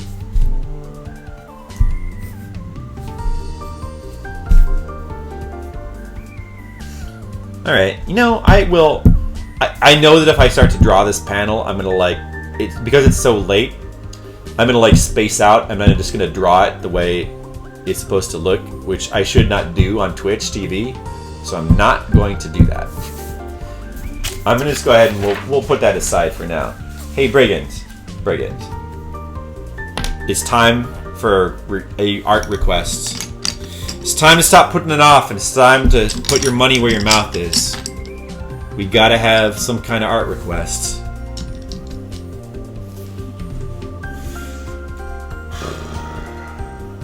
What do you think? What do you think? Hollow Knight being choked? We'll just wait for the site. There you go. Exactly. Well, you only have to wait until next Monday, so you don't have to wait that long. Come on, Brigham, we need some kind of request. You know there must be something you want to see drawn. Come on, some video game. You like video game characters. You like characters. There must be something you want to have drawn. Some piece of art. Oh, you know what I could... I will show you this. Here, let me go get my bag. I was drawing a bunch of stuff for the Patreon the other day. I was doing a bunch of sketches and, like, concept art. May as well put it on Twitch.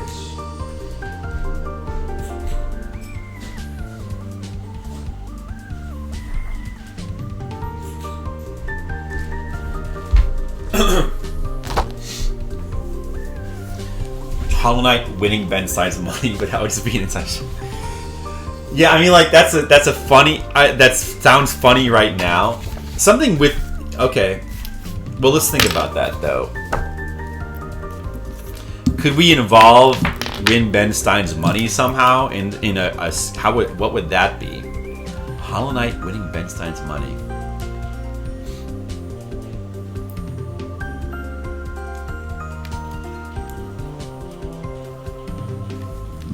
I know what. Let's do it. Let's do Hollow Knight winning Ben Stein's money. I think I like it. I'll have to look up a reference for what Ben Stein looks like. But and Hollow Knight. No, you don't want that. No. Well, how about? Are you sure? Because it sounds funny to me. I think it might actually be pretty.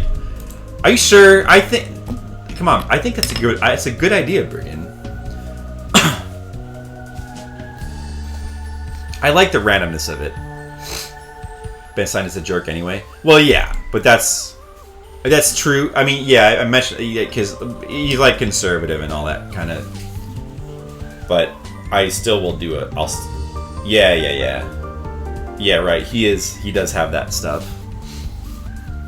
But I still think he's funny. So I'm okay. You would have to explain the joke every time someone sees it. Well, how about, okay, so something with Hollow Knight would be good, though, right? Hollow Knight. How about just like, I mean, there's got to be some sort of Hollow Knight themed thing we can do, right? Let's think.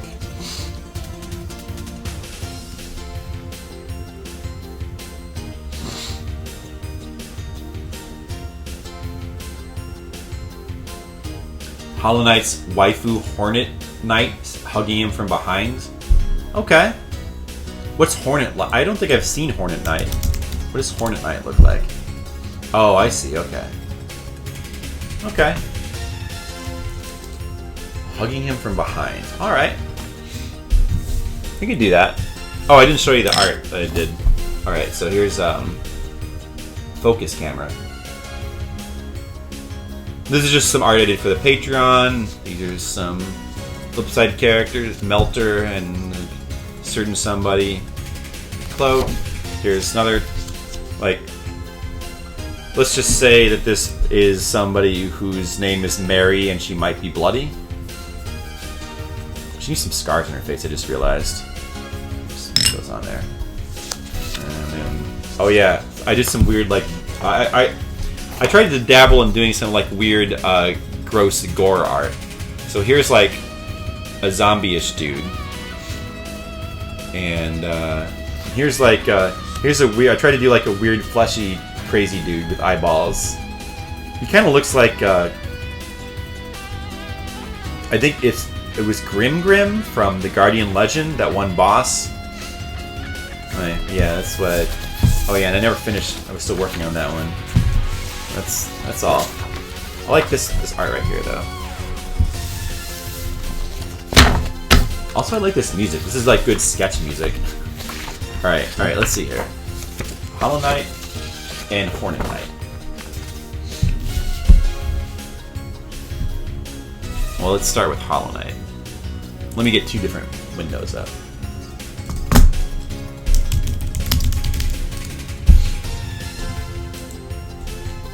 Chinese zombie. Is that your is that what you would like to see, Mr. Leo? Oh, you're asking if that's a Chinese zombie? Well, he didn't have the tag on his forehead. No, that was not my intention, but I guess the hat kind of makes him look Chinese, I guess. Mary is your favorite? Yeah, that's my favorite too. Why is it? Come on, focus. There we go. Yeah, that's my favorite. Yeah, that's pretty cool. I think that turned out pretty nice. That's my favorite as well. Alright, so anyway. Looked vaguely Chinese to you, the outfit? Oh yeah, I see what you're saying. I guess it does. Anyway, let's see here. Hollow Knight. He's got his big bug head.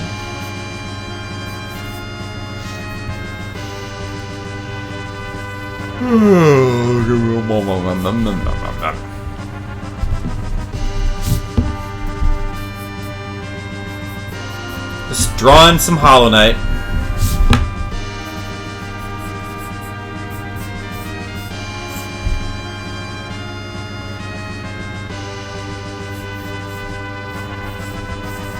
I guess he's probably like blushing or whatever since his waifu is, that's a word I never say. He's hugging him from behind. Not a big I just don't. Yeah, it's just a word I don't say.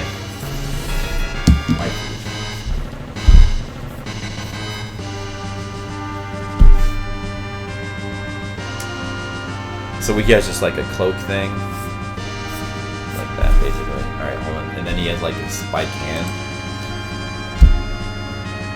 And then, so she looks like this, kind of. Okay, I see.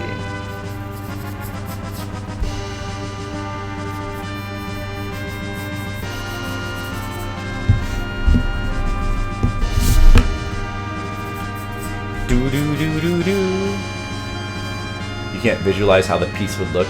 Maybe happy expressions on their faces. I don't even. What would they even look like when they're happy? I'm not even sure. You think like? Yeah, I don't know. I think that this looks good though. Like he looks embarrassed, and she's just like, he's got that expression. The expression. You know what I'm saying? Pilot wings. What I'm saying is Pilot Wings is awesome. That's what I'm trying to say. By the way, when are we going to play some Pilot Wings on stream? Guys, I blame you. I've done so many request streams. Nobody ever requested Pilot Wings. Come on, guys. Let's bring Dick Flips. Let's Dick me back. Guys, what the fuck? No Pilot Wings. You guys suck. Deal with it. What were my catchphrases again? Hello McFly? No, that wasn't one. Got a problem with that? Go big or go home. You don't know nothing. That was it. Alright, back to the reference. This doesn't look right. Wait, hold on. Let's see here.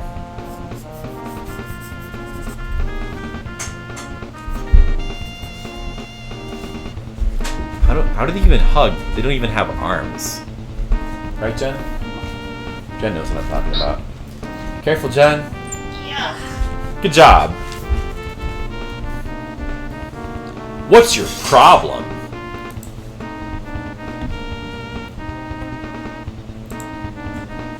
Pilot Wings 64 OST. That's what I'm less familiar. I think I've played Pilot Wings 64 when it came out, like as a rental, and I don't think I've played it since. I played Pilot Wings, the original one, a little bit more. I still haven't played that game in a long time, but I do love the soundtrack, so I got that on here. Yeah, what do their arms look like, even? Oh, okay, I see. They're just like little stick arms, I guess. Oh, look, here's an art of her with a much more detailed female lower half. That's nice. But in the official art, she just has the stick arms and legs. Okay, so like it would be like that then. Yeah, they don't have arms. Well, in a couple pieces of the art, I don't know if these are official arts, but there's a couple pieces where they do. I mean, she's holding a sword and she's holding it with something.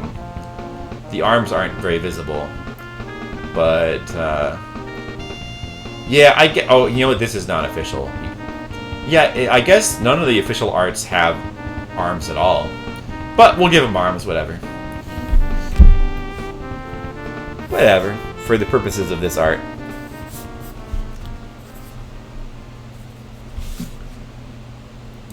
Hornet Knight and Hollow Knight. More like Horny Knight, am I right? What's this song?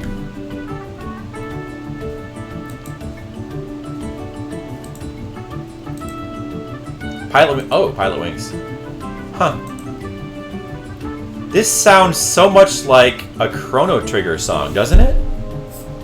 That's really weird. This song, did you guys hear that Chrono Trigger in the first part of this song? It sounds exactly like the Millennial Fair song. Is that just me that noticed that? I swear. Yeah, this right here. Do you hear the Millennial Fair?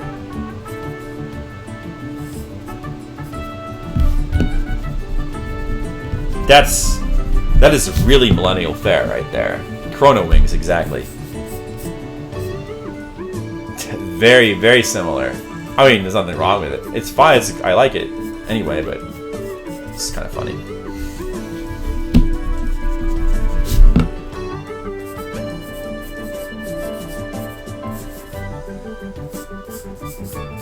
Okay, so I guess I don't know. This is basically what his rags look like.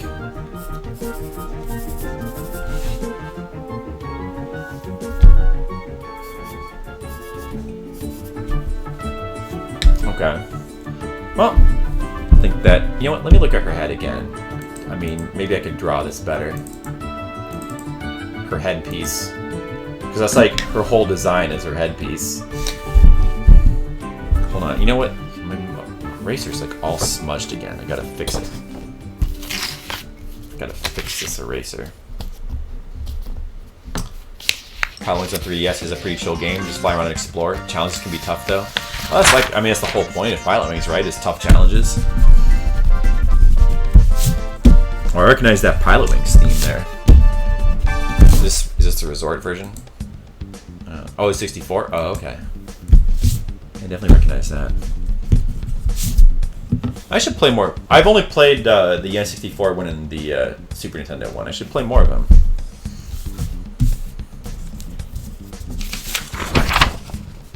Pilot Wings isn't a game for you. I like the first one. I don't remember how I feel about the second one. I think I liked it. The first one I thought is a cool game. Like it's fun. I mean, it's kind of a tech demo game, but the challenges are cool. Like it's basically fun to play. And the music is really good. I mean, whenever a game has music that's good, I'm willing to give it a lot of a pass on anything else. I mean, and the music is really good in the original Pilot Wings, but I don't know, it's cool. I think it just has a nice ambience to it. I like it. I like the series. It's not like the best thing ever, but I think it's pretty cool. Oh, that definitely sounds like Pilot Wings. Yep, 64. I think that the N64 version is not quite as cool as the Super Nintendo one.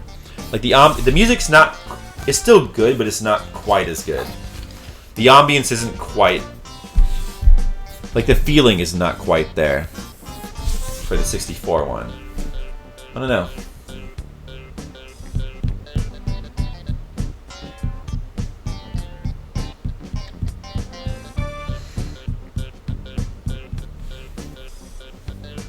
I guess that's good, basically. Let me just look at this some more.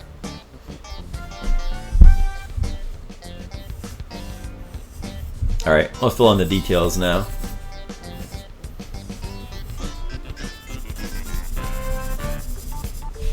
Although I do like this song.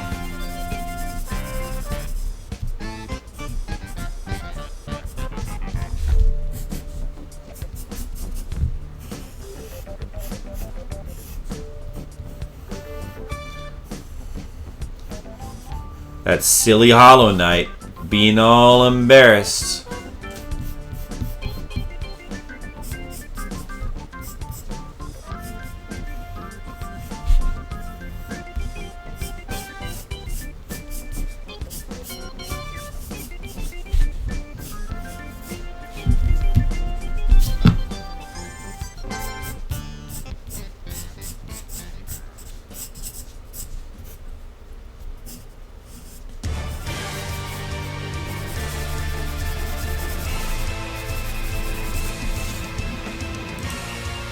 Oh, now we're to Castlevania Harmony of Despair. Oh yeah, that's the one crazy multiplayer one, right? That game seems really weird. I don't know what to think of it. Wait, Harmony of Despair? Yeah, that's that one.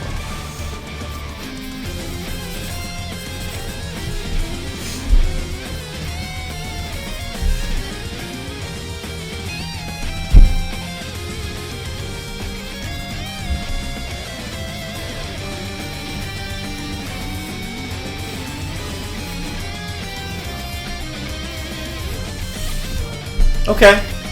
What do you think? You think it looks good? Shovel Knight, way more maneuverable. Because Pilot Wings reminded you of Toe Jam and Earl. Oh, did it? Who would win between Shovel Knight and Hollow Knight? Shovel Knight, way more. I see. Well, Shovel Knight's he can downward stab, and Hollow Knight can't, right? So yeah, I agree with Shovel Knight winning, but well, Shovel Knight just seems like more of a bad. Oh, Shovel Knight also is wearing armor, so there you go.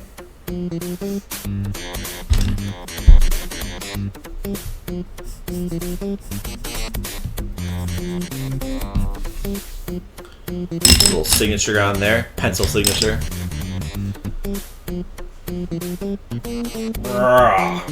That's good. We got some arts for the Patreon. Is a similar sound to Pilot Wings? You think so? I don't know. I guess in a way, there's a kind of there's kind of a jazziness to Toe Jam Earl's. Well, to both the musics from both series, but I wouldn't have. Yeah, it could just be. It might just be you, Mr. Leo. That could just be you.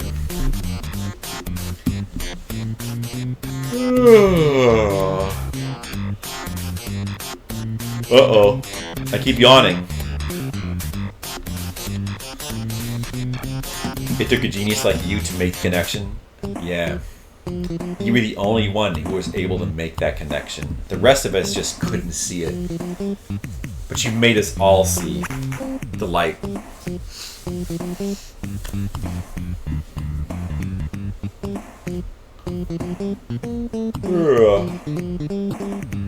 Well,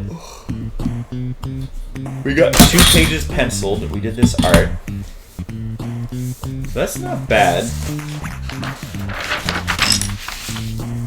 It's not bad. I want to start inking, but I don't know if I want to do that on stream, because inking on stream is a little bit awkward. So yeah, we penciled this. Pretty good. Pencil this one.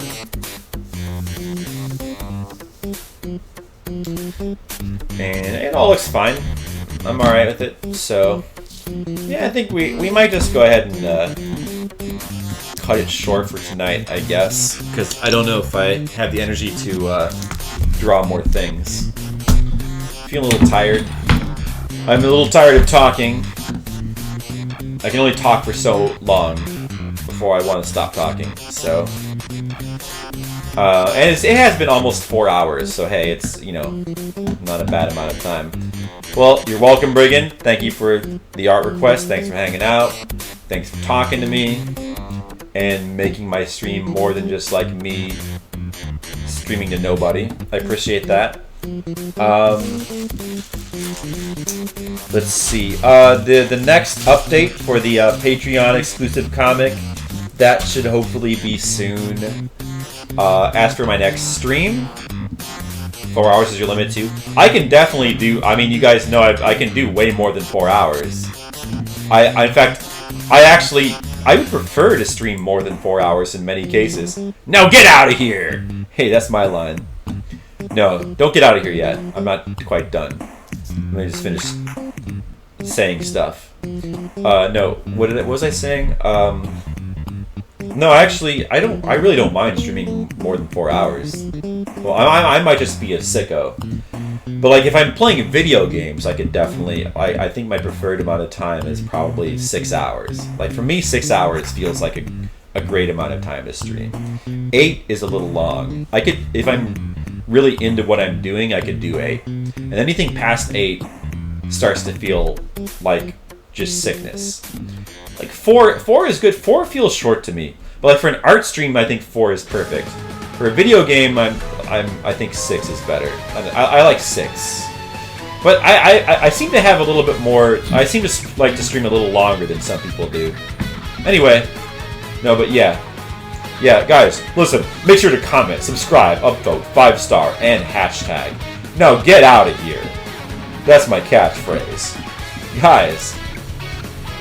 What's your problem? I'm the Flipsider. Hello, McFly. You don't know nothing. Go big or go home. That's my message to you guys. I want you all to take that and just think about it all. This is a good song too. More Castlevania, Harmony of Despair. Oh, this is from something else.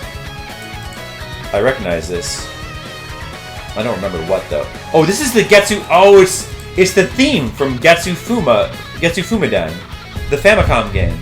Oh, that's right. That's a really cool theme too. Okay, that's that. I'm gonna stop it there. No more songs because we're gonna stop the stream. All right, guys. Thanks for watching. And now I'm gonna seriously end.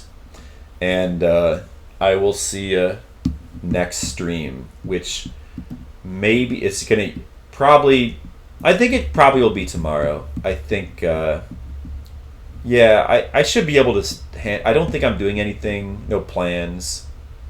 And I'm far enough ahead in my work that tomorrow should be fine. So probably tomorrow we'll like play some more Willow. We'll play some more NES games. Maybe do some more quests. Hope to see you guys back. And that's it for me. Thanks. Have a good night.